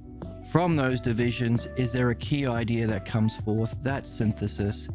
And as you bring it back to the start, that's synthesis and analysis. Synthesis and analysis is conclusion. Now, we've been talking about taking the key idea for yes and, how it relates to comedy, improv comedy, how it relates to reasoning and conversations. But he is doing know this. The key idea may be mentioned in what Jesus was talking about. Oh, fuck me, I'm on the wrong screen. Here we go. This is the thing. Fuck me. You sick fuck. Jesus. I'm joy maxing, okay? And if I aura mog you because I'm joy maxing so hard, that just sounds like your cortisol levels are spiking for no reason. My cortisol levels were spiking. Can I do my plugs now? No. I'm trying to do No. comedy career. No plug. Definition, demonstration, so the defining of the idea, example of the idea, breaking it down in divisions. From that division, a key idea becomes the synthesis that we then analyze. So, the key idea of the response. The vision could be the person's response. Yes, and would be the key idea or principle from the person's response. Yes, this thing. And next stage. Yes, and. Socrates is saying no. No to your state of mind. No to your leadership. No for your framing. No for the premise. No for you being the one pretending to be the dialectician. No, but, or no, was it? No, this. This is the idea. The problem isn't your beliefs versus my beliefs, or whether you're a zealot and I'm a Pharisee, or whether your beliefs about God are incommensurate with my beliefs about God. No, none of that. This is the key idea. So we're still going from division or to conclusion, or we're still following the conversation with the key idea or principle, but it's a no, this, not a yes, and. So we're getting a masterclass on how to be a dialectician, which of course is our ideal functioning as human beings. Therefore, the conclusion should be, this book is a fucking banger. I'm cute. Like, it's I think it's awesome. I have a sickness for the thickness. Sickness for the thick. Gooner. Guna. Book's a fucking banger. Where else could you get a masterclass like this? Amazing. Mind-blowing.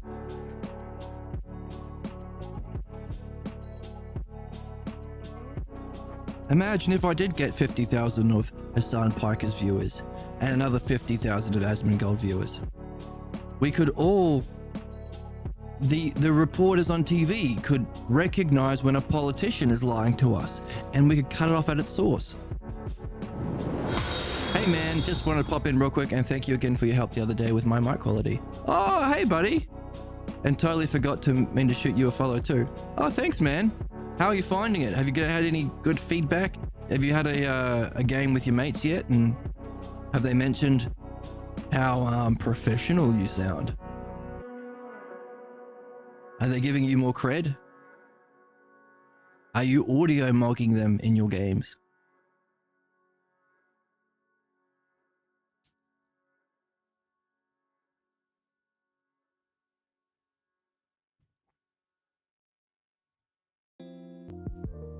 All right, so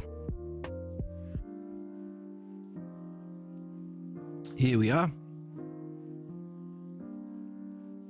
So what's Socrates' response to Jesus flipping out, spazzing out? freaks. Like a freak? No. No to your premise, no to what you're doing, no to your claiming of leadership over the conversation.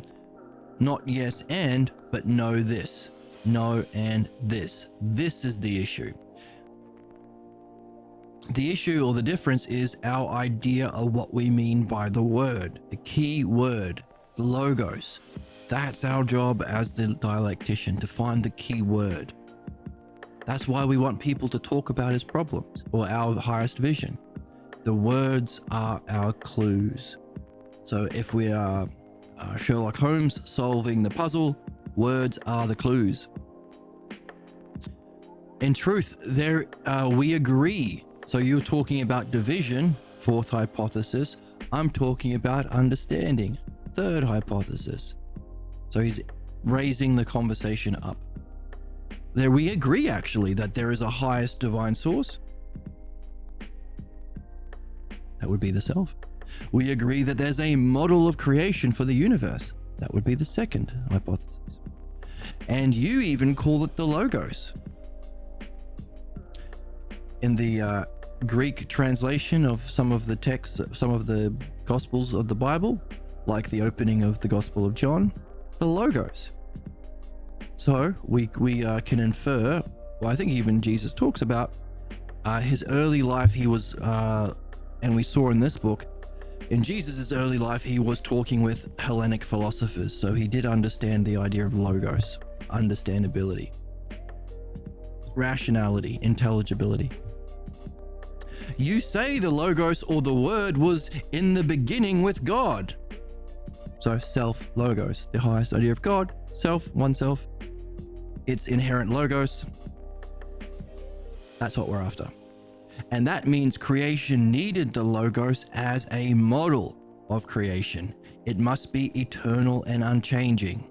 So notice, we can pull out these key words for our own dialectic on the nature of mind, or the second hypothesis. So if you want to do a dialectic on it, what would you say about it? It is internal. It is unchanging.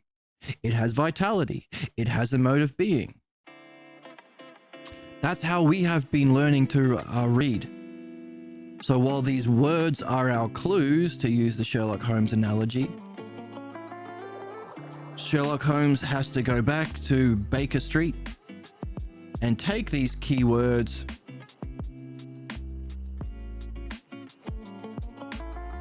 and organize them to solve the puzzle. Solve the puzzle. So these keywords we would take. So what's the idea? What is the nature of mind or being? And remember, there are two universes you have to make. If it is, and if it isn't. If mind doesn't exist. So what would that be? The fourth, fifth, sixth, seventh, and eighth, and ninth hypotheses. So all of these keywords you can write down somewhere. And then when you have enough, you can, what would you say about mind itself? It is eternal. It is unchanging. It has a mode of being. See? And then the sections of this text where mind functions as a paradigm. You can take all of these and put it there. Also, what if there is no mind? What can you say about it? It's an illusion. Or it's a creation. We invented the model. See, that's the game. It is eternal. It is unchanging. It has a vitality. It has a mode of being. Each of these unchanging features can be personified since they have a mode of being. We can say God the Creator uses the logos as a paradigm, as a model, like you say. But surely it has a mode of being or existing eternally. As if it exists, if it has a mode of being, it has a cause. Since all that exists must have a cause. The cause of the logos or paradigm we call chronos. However, by that same reasoning, even itself must have a cause, and we say that is Uranus. These are what we call the gods, metaphor, personification, not literal, and they can be personified and celebrated. All right. The ultimate cause of all that is, we say, is the one or the good. Therefore, if you want to do a dialectic on the one or the good or the self, ultimate cause. Your followers recognize that, and so we are in agreement. So, what has Socrates done in response? He has taken away all of the elements of the dialogue that Jesus has rejected.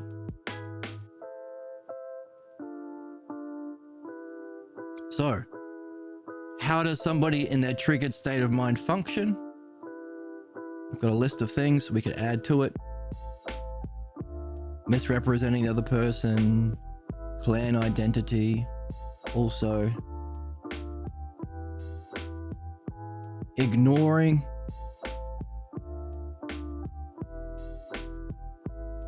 or rejecting all previous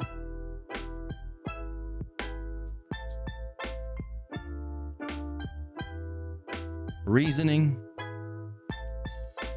or arguments Reasoning. Drop a sound drop. Cunt's a little fucking bitch. Okay. Longer one. Feel joy. Try it. Try experiencing joy for once in your life. It might change your world. Maybe it will. The more holes, the better. Or conclusions. Feel joy. Try it. Try experiencing joy for once in your life. It might change your world. So the previous reasoning or conclusions. So what's Socrates done in response? Well, should change the color if that one's purple. Make this dirty yellow. Bringing back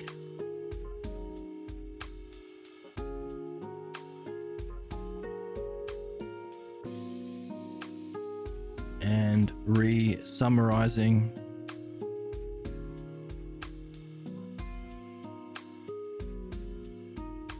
previous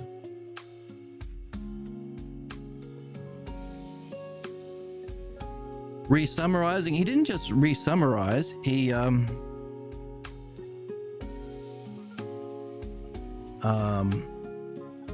went through reasoning again. Hey, reasoned or re-reason quickly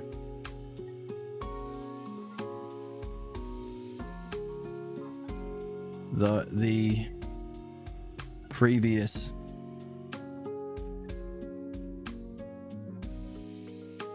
understanding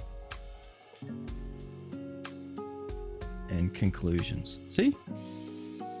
We agreed to this. Remember this, remember this, remember this. And here's your reasoning. Even the Logos was in your book. Even your followers think this. Right?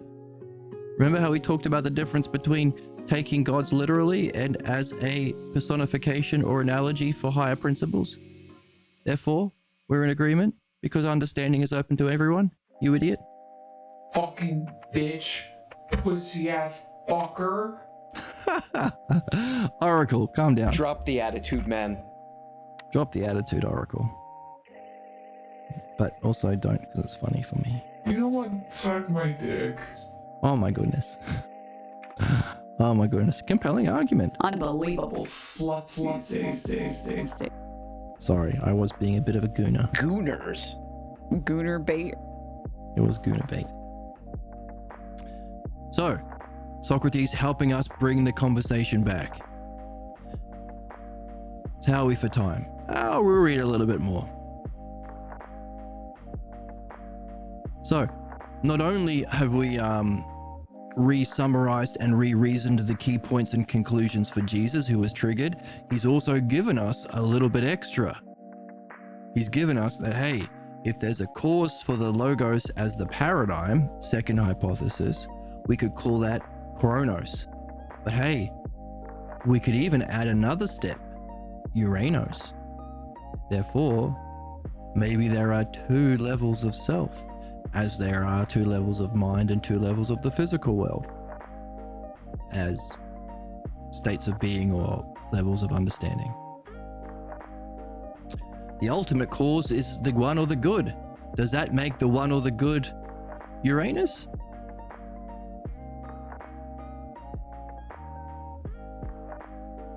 Does that make the first hypothesis, therefore, if the ultimate cause was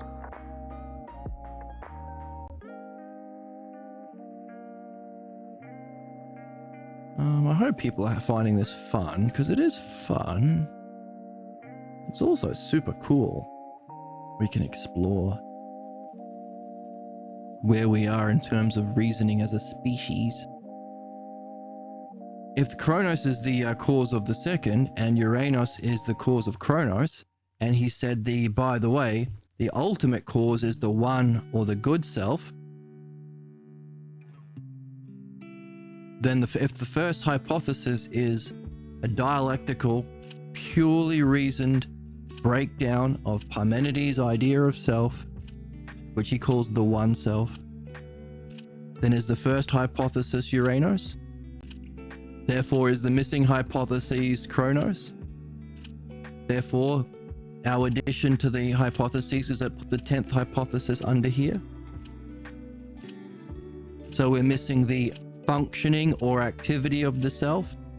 So Parmenides gave a description of the self, but he didn't describe how it functions. Therefore, a missing stage. Now, if we go into the ox herding pictures,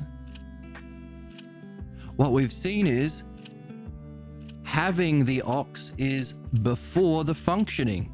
So while we say the third hypothesis is a necessary step to freeing yourself from your fourth hypothesis beliefs,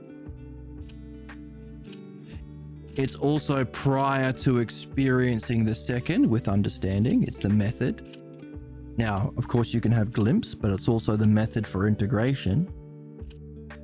Having the second is different from having the second and using it. Therefore, in the ox herding pictures, maybe we have third hypothesis and then second hypothesis and then third hypothesis plus new game plus, to reference Dark Souls.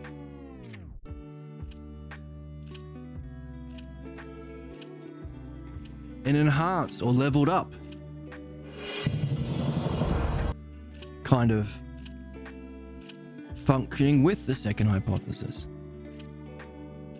If that's the case, there might be a movement from the second hypothesis to the first as Uranus, but it's functioning as Kronos, while within the paradigm is below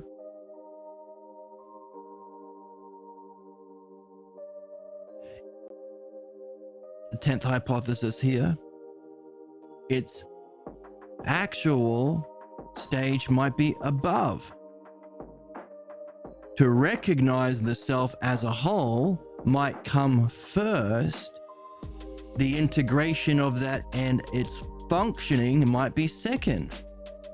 So we flip these, which is fascinating, because one of the things we are understanding about our quest to know the self is our highest experience is a reflection of self. It can tell us things about the self in our highest experience, but it's not literal. Remember, as above, so below. So something about the intelligibility or the nature of mind is true, but some of it is distorted in its reflection. Just as when you look at yourself in the mirror, you hold up your right hand, but your left hand is being held up by your reflection. It's not literal. It can teach you some things about the self in your reflection, but it's not literal. In a similar way, maybe the 10th hypothesis, Kronos, is a higher stage of development than the first. Just as a reflection of the third leading to the second. Now, in another way, it's not a reflection, because having a glimpse of the second, the third ox herding picture, is different from riding the ox. So the third hypothesis actually is before and after the second when we talk about human development.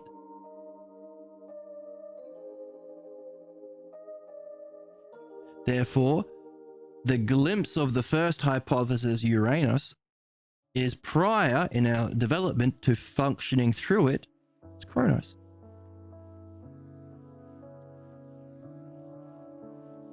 Something to keep in mind. So, if the highest first cause is Uranus, and that sounds like the first hypothesis, does that put the 10th hypothesis as it's functioning?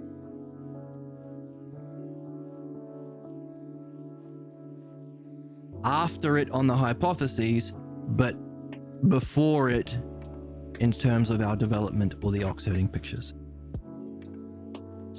See? Now that might be all over Jesus's head, but this conversation is amazing. We've just got a masterclass of human triggers, how they function, the tell before it will happen. I'll do it later. I am in wonder instead of being in wonder, talking about yourself in wonder. Jumping ahead, oh, I have some implications that could be scary. How it functions in all of the ways. Now, what we can do is also take all of these tells and functionings of being triggered. We've got 3 and then 9 on the board, and see if you can take all of them and arrange them into a dialectic. Which are the kind of triggers that are about yourself or triggers in themselves? Which would be a kind of self to other triggering? Talking about Socrates, this is what you think. Division, which are the ones that lead to division in the conflict, and therefore we can't come together. Conclusion, others to self. Can you find a way of organizing these in that structure? If you can, it will help you remember them so you can use them every day. But also, if you take these and organize them, you might recognize that some of these ideas are actually the same idea, but there might be missing ones. Maybe we can have a full set of a list of triggers or interpretations, so that whoever you're talking to, you can recognize, oh, you're in your problem state. Why? Because maybe there are 8.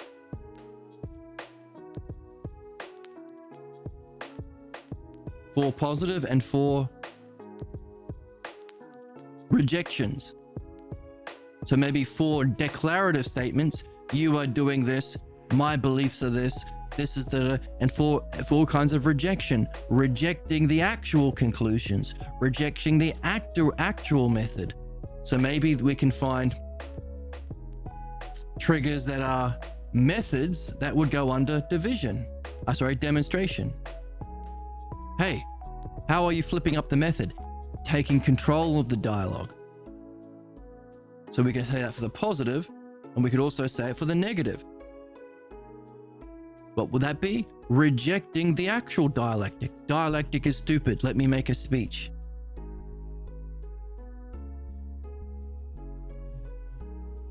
Divisions. Declaring a belief as a fact and using it to justify an answer instead of asking the other person.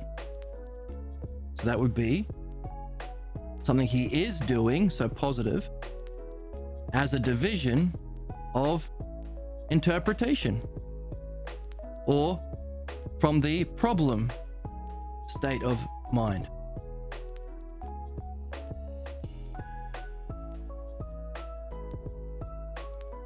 Equally so, while he is doing this, there might be a kind of interpretation that's in opposition, a rejection. So a rejecting of question and answers.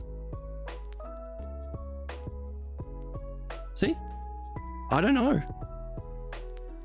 But this is the masterclass we're being given.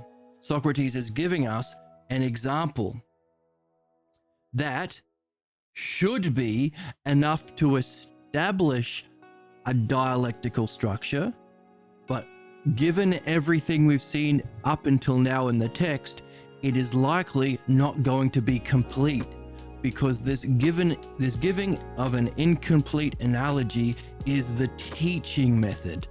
In other words, he wants you to answer it. He wants the answer to come from you. And by the way, you won't get the complete list unless you participate. You're getting profound messages from your dream each night, but you don't get any of them unless you play, unless you apply yourself, unless you record it, transcribe it, and you can use transcription services. Make it very quick and easier than it used to be back in the day. But you have to record, transcribe, and try and apply yourself. Otherwise, you'll miss all the messages. So too, this complete understanding of all possible ways human beings will negatively respond, shut down the conversation. Every spiritual leader who claims that they need to be in charge to kill women or kill non-believers, kill the Palestinians. Every political leader who says, oh yes, I must have the billions of dollars and you have to starve on the street. any capitalist who says the same thing, any time any one of those assholes, shouldn't say assholes are very important and serve an important function, any one of those jabronis, The hell's wrong with you people? You sick freaks. any of those sick freaks, Jesus is gonna come down and wipe this place out. Who cares? hang on, whenever any of them do this, we can recognize, it's one of those 8 categories. We don't have to listen to you. We could ask you why you are lying to us. Why? What is your motivation? Why do you want to be a ruler, considering you are lying, which will hurt human beings? But we will only get it if we practice ourselves. He's not telling us the answer. He's inviting you to learn.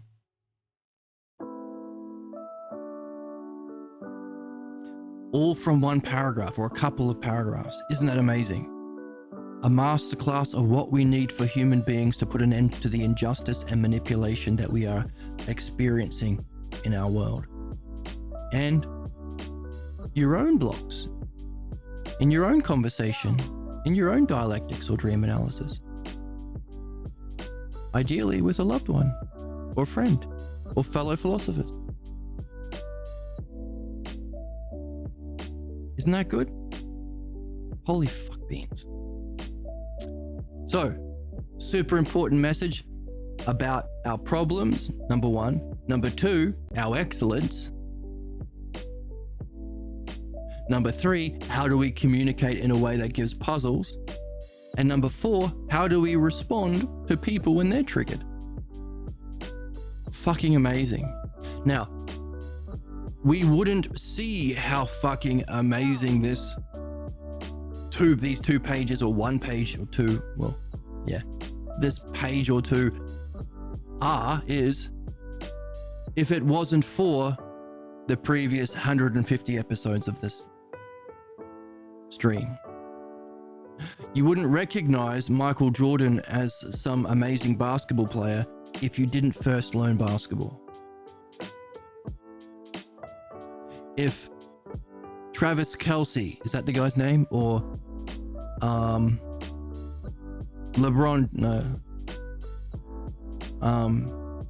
Mr. Quarterback, Tom Brady. If Tom Brady or Travis Kelce walk into a room, you wouldn't even care about them. But if you spent your life studying American football, you'll be in awe. You're an amazing quarterback. You're an all-time quarterback. Or Travis Kelce, you're an amazing partner of Taylor Swift. Of all of the partners of Taylor Swift, you have stayed the longest. You won't realize that unless you're a Swiftie or an NFL studier, enjoyer. So we are doing the same thing for understanding. So, Socrates' response wasn't a yes and, but a know this. Pretty cool? Yes. I have a sickness for the thickness. We have a sickness for the thickness. Hubba hubba. I just want more testosterone to human body ratio, and I'll finally be satisfied. That's right. Emma gets turned on the hardest by our reasoning because she's a Queen of Gooning. Emma's the queen of gooning, apparently. Gooner bait. And our channel just does gooner bait. And she spit on him also. And also she spit on them. So, let's read a little bit further. Because why not? How are we for time?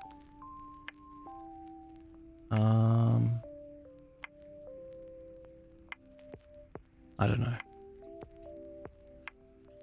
Yeah. Well, who cares? We'll read a bit more anyway.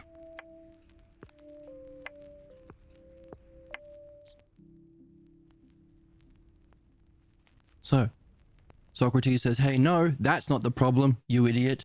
An irreconcilable impasse, because that's how beliefs function, because beliefs have nothing to do with truth. It's just about clan identity. You're the Unices, we are the Zealots. You believe this, we believe that. We are better, you are suckier. You are diminished, we are the best.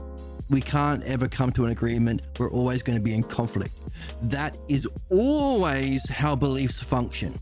So if we recognize that, anytime any spiritual leader says belief or faith, bullshit, you are going to be a fucking tyrant and you are going to act in opposition to any human dignity, any human value or benefit. You are going to act in opposition to our whole species if you are venerating belief. Anytime a politician says, well, it's true because I believe it. Like literally suck my dick, dude. Literally. Well, not literally. That's weird that you think that. Then you are going to be one of the many politicians who have just brought death and destruction upon us.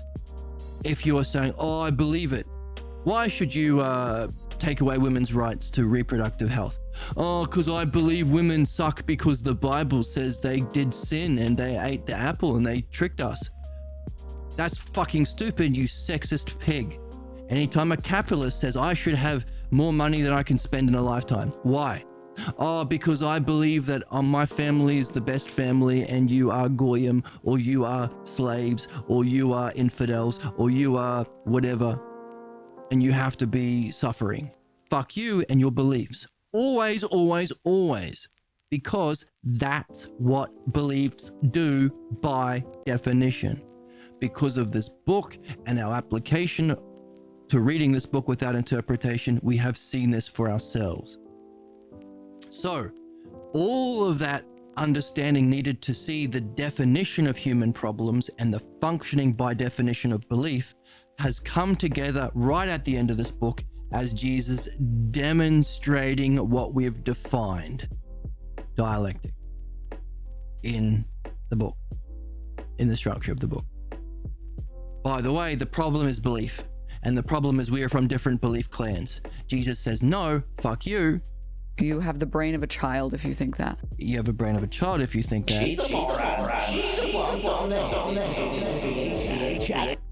And you're a bonked on the head individual, a BHI, if you think that, because the problem isn't that, it's a definition of terms. It's not a problem with belief, it's a problem with understanding. You haven't defined your logos properly. Because gods are not literal, you idiot. Get the fuck out. It's a personification of these principles that are always true, universally, eternally. They have a vitality, they have a mode of being, they are unchanging. It's a personification of those principles that are understandable to everyone, not just the zealots, and directly experienceable by anyone who has prepared themselves and are open to that experience. Not just the chosen people, you idiot. It's a problem with understanding, not a problem with evil or us versus them or belief. That's essential. That simple understanding can solve 99% of human problems on the globe. What is it? Beliefs function definitionally by division, causing death and destruction and despair, and can't solve problems. Understanding is the actual cause of our problems, in particular, understanding the nature of beliefs and that gods are metaphors personifying principles. Understanding, while beliefs are divided, you have to be born a Jew or born a certain person or born a male or born white. While that is something that is only open to a select few, always causing division, understanding is universal. How do we solve problems? Universal principles applied universally to benefit. Be it universal healthcare, universal wealth equality, universal income, universal education, or universal understanding of the universal principles of the logos. The nature of those universal principles is the logos. Our functioning with them is the third hypothesis. Our direct experience of them to verify them is the second hypothesis. To recognize the logos within that experience is to see the paradigm of justice, of beauty, and everything that will unfold in time. to apply your understanding, third hypothesis, to that paradigm, second hypothesis, can bring a silence even to mind so that sight can see itself as pure sight or the self. First hypothesis. To recognize it has a causal effect on the second hypothesis is chronos, the activity of understanding of the self that transcends even understanding in the physical world. To align ourselves with that will be aligning ourselves with the kind of immediate, in the zone functioning of our dream maker. To know the self, Uranus. To function from it, Chronos. An upgrade or development of understanding.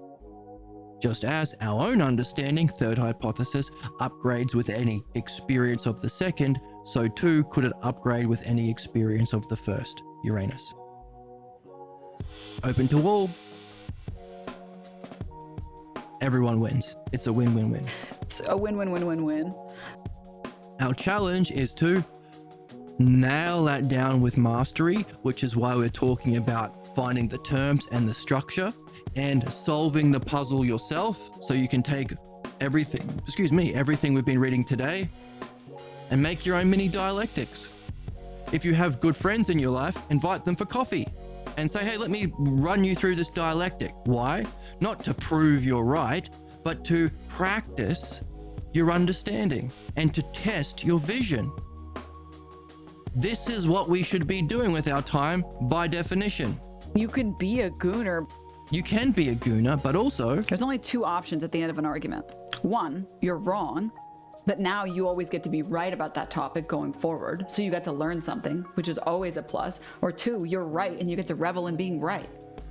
I do lean on my soundboard, but you know, I think it's fun.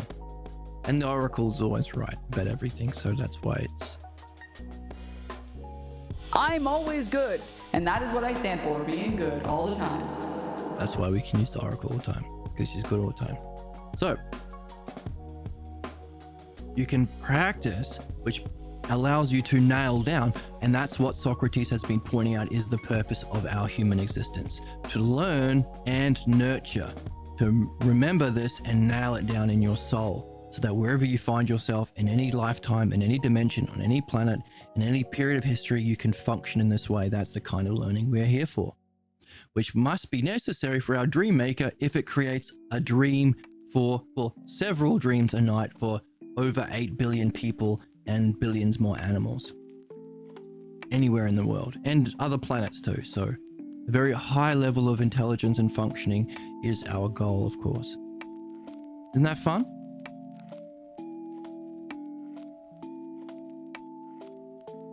Our job as a species is to practice this, share it as best we can, communicate that all problems are solvable, that all problems are caused by belief.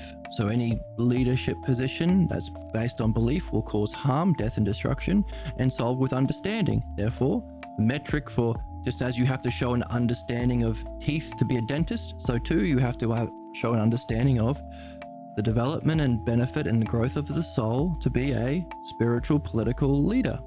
And also, that's who we should be distributing the wealth to. Now, it's a win-win because those people are not motivated by wealth accumulation, so they won't want it, they'll want wealth equality, but we need to make the case.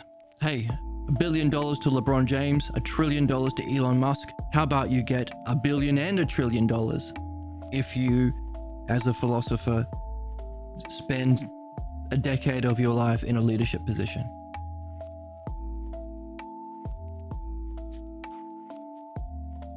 That's what a just world will look like, and that's what we'll be moving into if we want to survive as a species. Pretty neat that we can understand it. So, fucking banger. Amazing. Is it amazing? If you don't know, now you know. I know it's The amazing. more holes, the better. That's right. My head is quite large and filled with secrets. Now all of our heads are quite large and filled with secrets. So, let's keep reading. How many pages do we have to go? 1, 2, 3, 4, 5, 6, 7, 8, 9, 10. Oh, 10 pages. Wow, we're almost at the end. Oh my god. How's it going to end? Exciting. So, fucking bang, a masterclass in problems and how to address them. While at the same time, masterclass on how to teach people, while at the same time giving us some puzzles about Kronos and Uranus. Remember, we still have to go back to the ox-herding pictures. We got one more to go. And also, we have a new set of ox-herding pictures which brings in some logos. So that's also on the horizon. Exciting stuff. It's the best channel. I'm joy maxing, okay? And if I aura mog you because I'm joy maxing, Acting so hard, that just sounds like your cortisol levels are spiking for no reason. Right. Don't get your cortisol levels spiked because we're joy maxing so hard. What does Jesus say to Socrates' response? Bring in our dudes. Jesus says, "Again, my friend Socrates, you have expressed it well. Thank God he's not getting angry or violent or abusive. It has given me another idea to consider and reflect upon. As interesting as that is, I would like to know the role of gods in your life as a philosopher." Is he back on track? Friend. Socrates has converted him from a belief-based enemy to an understanding-based friend. That's the power with. Now, one way of understanding it could be believers seek power over others. Government, spiritual or religious authority, capitalists, money, wealth. Why? Because they want to cosplay the knower, use that power over people to play out their role of injustice with impunity, to play out the implications of their pathologos problem with impunity. What we call the pathologos Peters principle. Dialecticians seek power with people. That's the difference. Friendship. Benefit. Not equals. One's still better than the other. Doctor's still better than the patient, but power with. Power to help people benefit. This is understanding. This is what we're trying to share with the world. This is why we're keeping an eye open to people who love understanding and have a genuine good heart. Good heart, good head. Right, Emma? That one's perfect and exactly the case. Thank you, Emma. Cookie maxing. Also, RM Brown. RM Brown, talking about cookies. You love your treats, don't you, RM? Oh, very handsome and eats great because it's stupid, and it gets a lot of attention, mate. Hey, are you mocking my accent? Jesus Christ, Emma. Emma? If you're experiencing a mental health episode, we don't want to have to see that. Stop fighting on my soundboard, you two. This is why I love this channel, man. Okay. You have redeemed yourself. I'm going to get you. You're a baby. You're a little baby. Right. Friend, what is the role of gods in your life as a philosopher? That's neat. How do we use gods? Considering we've just defined them, gods as the personifications of the principles or logos inherent within the paradigm of pure mind, second hypothesis, or the god, its cause, Uranus, or the first hypothesis. The self, the one self or the good self. How do we use it? Socrates says, one more second for me to share my joy, maxing. For all of those of you who are here, who are watching, the dozen or so people who do check in with the VODs, I appreciate it. I am very thankful that there are other people in the world who are interested in this. And I hope you're seeing how fucking amazing this shit is. It's amazing. Maybe we don't save the human race, but we could improve our personal relationships. Maybe the world ends tomorrow, but we can take this learning with us wherever we go. And when that happens, if that happens, those of you who have been following along, I hope to see you there. And let's have some fantastic dialogues. Back to it. It's a human thing as well. It's not just rational. What's the role of gods in your life as a philosopher, Sock? Well, Jesus, good to see you've changed your tone, you little bitch. You make very interesting crap. No, he didn't say that. Sorry. Get the fuck out. I apologize. For myself, I see the need to say that beauty itself exists. It's a need to say it. Why? And it has a vast power. The overwhelming experience of beauty drives those who do catch a glimpse of her to do whatever they can to gain a more full and complex vision of her. It's helping us understand the ox herding pictures. Why? The third ox herding picture is a glimpse of the ox. The development, the catching, the taming, the riding, the transcend, the unifying with the ox would be, therefore, understandable as a philosopher as gaining a more full and complete vision of beauty that exists. As you know, wisdom is the most beautiful of existence, so that philosophers are called lovers of wisdom. Therefore,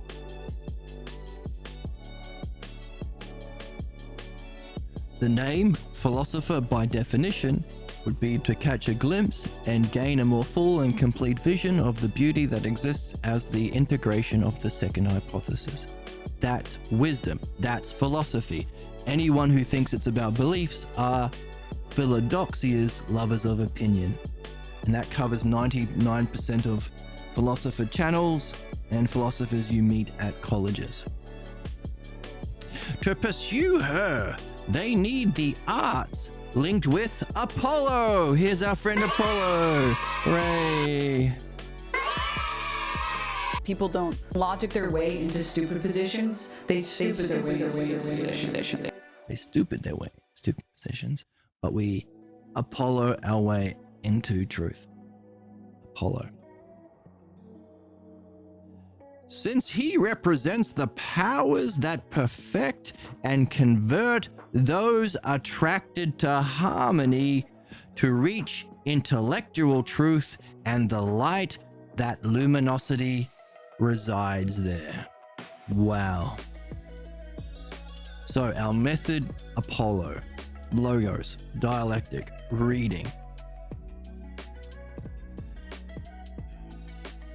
Wow.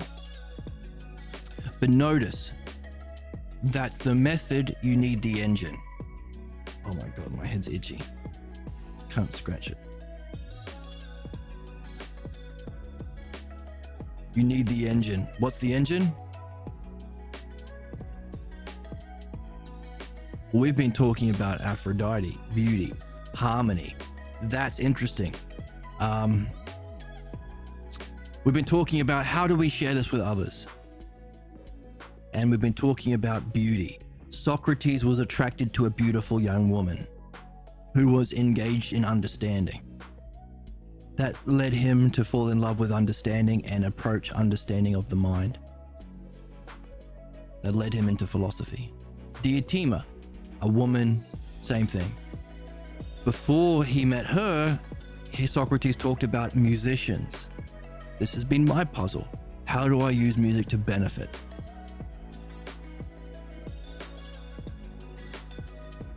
Somehow, there is a beauty of the ordered parts called harmony that attracts people to music. Our quest, therefore, is to inspire through harmony of some kind, through beauty of some kind, of course, beauty representing harmony as a whole, and then introduce Apollo. But you need both. It's no good saying, hey, all problems are solvable. We can create a utopia in the world. We can solve all problems in yourself and within the world. That's Apollo. No one's going to care unless they're first inspired by a harmony that they have had a glimpse of in some way. It can be a beautiful person that has a presence that personifies that beauty because of the rationality of their mind. I've seen those sorts of people that draw people into understanding and communities of understanding. Could be the harmony of music. But here we see Socrates saying, Apollo is the arts linked to understanding or reading or philosophy that convert those who are already attracted to harmony. Pretty neat, hey? To reach intellectual truth and the light. So truth with a capital T, it exists. It's not an opinion, it's not relative, it has an existence. And the light, that luminosity resides there. The light of luminosity. So it's intellectual and it's experienceable.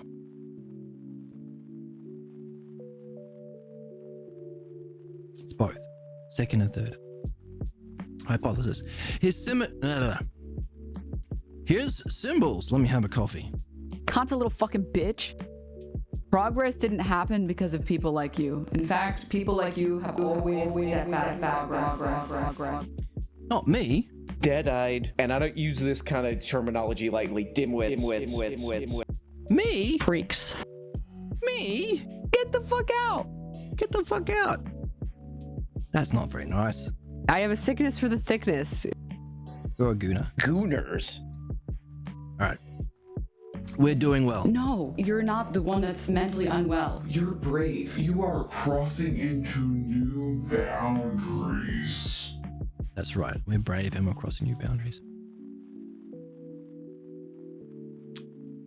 Apollo, his symbols are music. Hey, there we go. Hooray.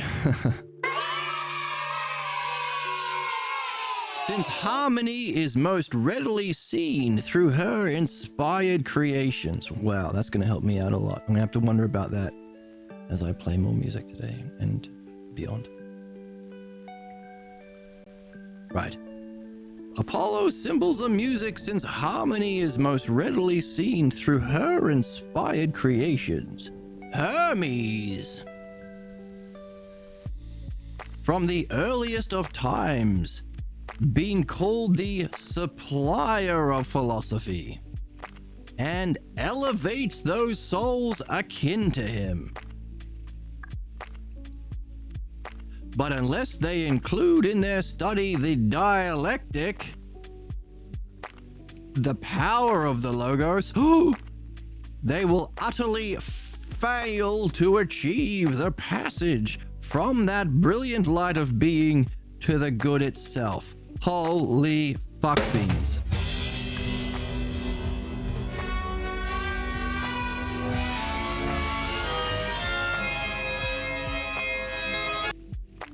Wow. Jester goon maxed.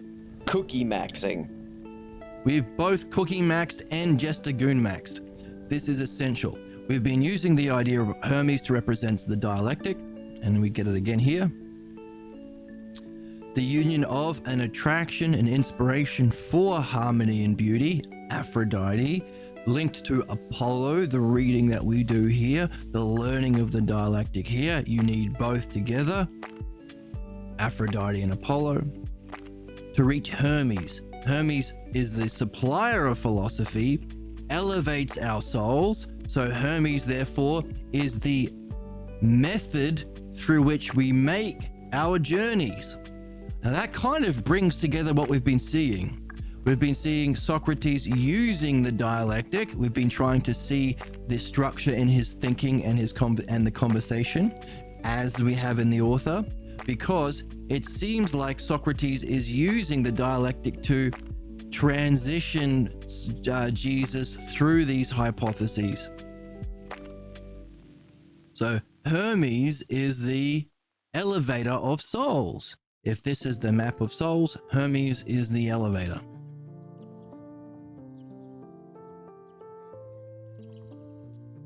Unless we include in our study the dialectic, which is the power of the logos. So if you are doing a dialectic on the dialectic, and if dialectic is our way of understanding and dialectic is the art we're here to master, if you were to give a single meaning of life, it would be this, then I do recommend you do a dialectic on the dialectic. The definition category of the dialectic, in the first part, if dialectic exists, definition, demonstration, division, conclusion. Your second universe, what kind of universe exists if the dialectic doesn't? You have to do both. But in that first category, the power of the logos. That sounds like a definition of the dialectic. How does it function? It elevates souls. Sounds like the second category. He's helping you do one of the most meaningful things you can do. He's not going to do it for you. Did I mention this book is a goddamn banger? All checks out. Cool as a cuke. I would scoop the moon in a cup for you. Oh my goodness. I would scoop the moon in the cup for anybody who is doing their best to do a dialectic on the dialectic. Not only that, you can have a glimpse in lots of different ways. We've been talking about the different ways. The ergot from the Eleusinian Mysteries, the precursor that the ancient Greeks used to LSD, mushrooms, yoga, dance, traumatic experiences, near-death experiences, meditation experiences, just random gifts, dream experiences. There are many ways you can have a glimpse or the third oxherding picture. But we need to move from a glimpse into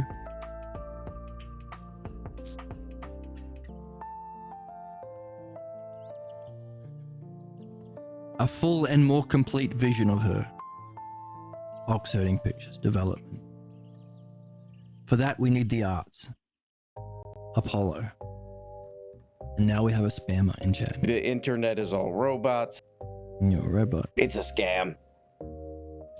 So not only is the philosophy Apollo necessary for our integration and our development of our glimpses, you will utterly fail. Therefore, it's not just a possibility or one spiritual tradition among many, or one option, or one of the many paths. It's the path. What do we do in philosophy? We move from A to the. Examples to substantive, adjective to noun, many to one. Oh, my head's so itchy.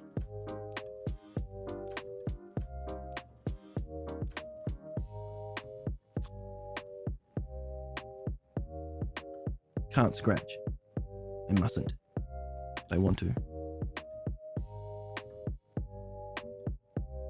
Okay.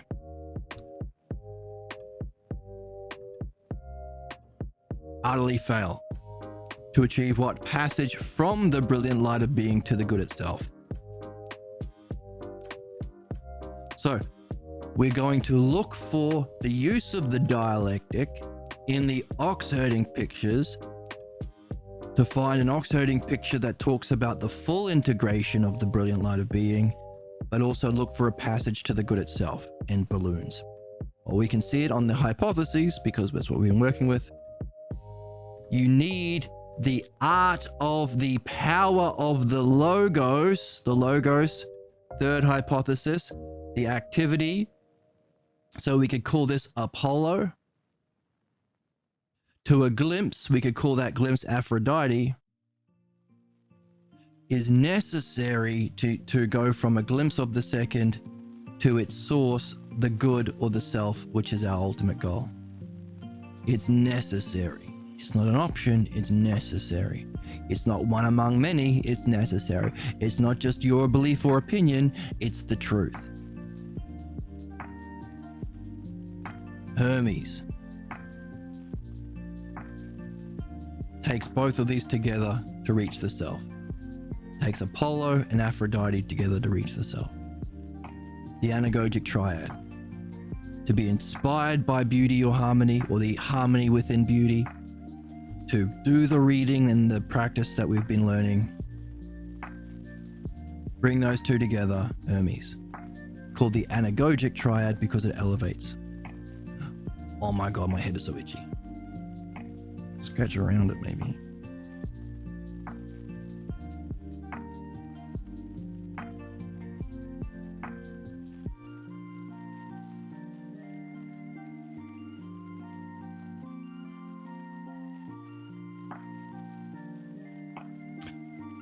Isn't that interesting?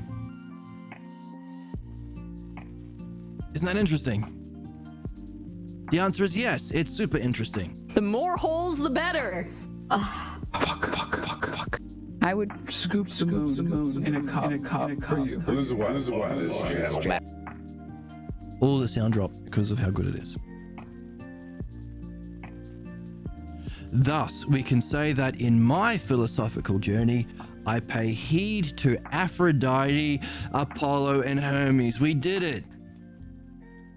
We have been developing this anagogic triad from when it was mentioned earlier in the text all the way through as a way of personifying many principles together.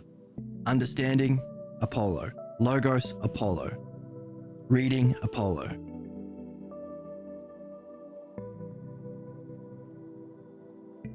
The parts of mind, Apollo. The activity of mind, Apollo. The logos, Apollo. And Aphrodite, we've been personifying as the whole, the model, the ousia. But also, Socrates has been mentioning there is an inherent logos within the whole of mind that allows it to be a paradigm. Therefore, we're not just attracted to beauty of music or beauty to beautiful streamers who are doing really good, but the harmony within their beauty, the intelligibility, the rationality of beautiful music, the beautiful streamer, the beautiful whatever it is that inspires us. We have to be inspired by the harmony within the beauty. That's called paying attention to Aphrodite.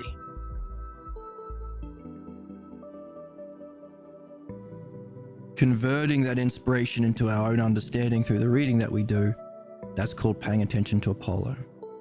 Using it to facilitate that insight, further integrate that insight of Aphrodite, using Apollo to further integrate and experience it in greater depth, and to go through it to reach its cause, that's Hermes. This is the significance of the map, allowing us to understand the greatest philosopher, perhaps the greatest human to ever walk the planet, someone who says, I know the nature of my purpose, I've completed my purpose, I'm not reincarnating, therefore, he's either the greatest or in the category of greatest human beings ever. This map we've been developing from this book that bangs so hard it'll give your great-grandchildren CTE. We can use this map to understand such a great person. And also understand what we need. Why? Because by understanding Socrates, we are becoming like Socrates. Same thing with dream analysis. It's a principle, likeness. So,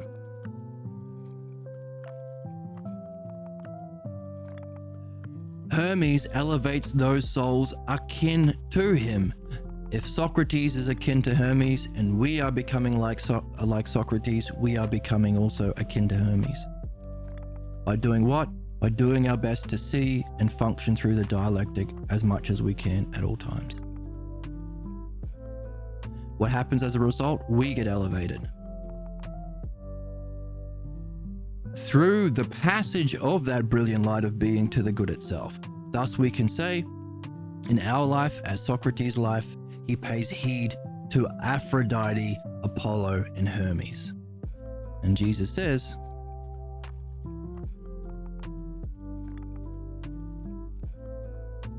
very beautifully said, Socrates. But I still wonder if you believe they are gods. I believe you will say it is not likely in the way I think of God. I imagine for all that, you will say that they really represent forces or powers that be, and they exist eternally, doing what they do. However, do they exist as gods? Back to yes and. Jesus must be in a good state of mind again, thank goodness. Yes! Yes to that Jesus! You have seen what we call the elements of theology. The aspects of the Logos. personified as characters. And our philosophy expresses that vision in a way that preserves its integrity and truth. I just saw something of interest to us, Socrates. We have been searching to understand the mystery of the nature and kinds of interpretation. Yes, we have been. You've done a good job demonstrating some of it. And I do think I have come to a solution to our problem. We have identified many kinds of interpretation and named each of their kinds. And while that has been important to do, it fails to present them hierarchically, and especially identify which would be on top of all and which would be the lowest of all of them. I saw a solution to our riddle. There you are, basking in the glory of the answer and smiling away. Please share it before you lose it. So, while we've just identified Jesus in his B state, his problem state, we were able to relate to him in a way that brought him back into his good, open, curious Apollo-Aphrodite state. And Socrates is pointing that out. You are in a good state. So that also it must be part of the dialectician. Not just recognizing people in their low state, but recognizing people in their good state and encouraging that. I caught you smiling. You seem to be in a good state. Now, pointing to the state, Aphrodite, a good state of mind. What do? Acknowledge it, reference it, point it out. You're so beautiful right now. The next thing, put words on your state of mind. Aphrodite and Apollo. Please put words on that state of mind before you lose it. So, that might be a good place to call it a day. We're learning about what it means to be a philosopher. How do we recognize the negative states, the triggers, how they function? How do we respond? Not yes and, but a no this. We've seen the significance of Apollo, Aphrodite, and Hermes, confirming all the work we've been doing, thankfully. Hooray for us. We've been seeing it, it's necessary. We've been seeing that, hey, Apollo comes kind of along with or after an inspiration. It's necessary for our integration of our glimpse and also a transition to the self. Of course, Hermes is necessary for our ideal functioning. That's what we've been learning, the dialectic. We're also learning about how to not just see negative states and the implications of negative words or blocks, but also it's worth acknowledging a good state when Jesus or someone is in it, and also encouraging them to put words on that good state. So we've seen a lot today. We're doing really great work. I think it's just starting to rain. Big stream today. Thank you so much for joining me. I hope you're having a lot of fun. Are you? Cookie maxing. Are you cookie maxing? I would scoop the moon in a cup for you. If you are, I would also scoop the moon. Making ice cream is a good and courageous thing. And what you are doing is also a good and courageous thing. Cool as a cuke. Cool as a cuke. Thank you for joining me. Feel free to join the Discord. There's a link to the text below. If you want to donate to the channel, that is a huge help. There is a link below for that. And yeah, I hope to see you next time. Have fun practicing what you've been learning. See you in the next one. Bye.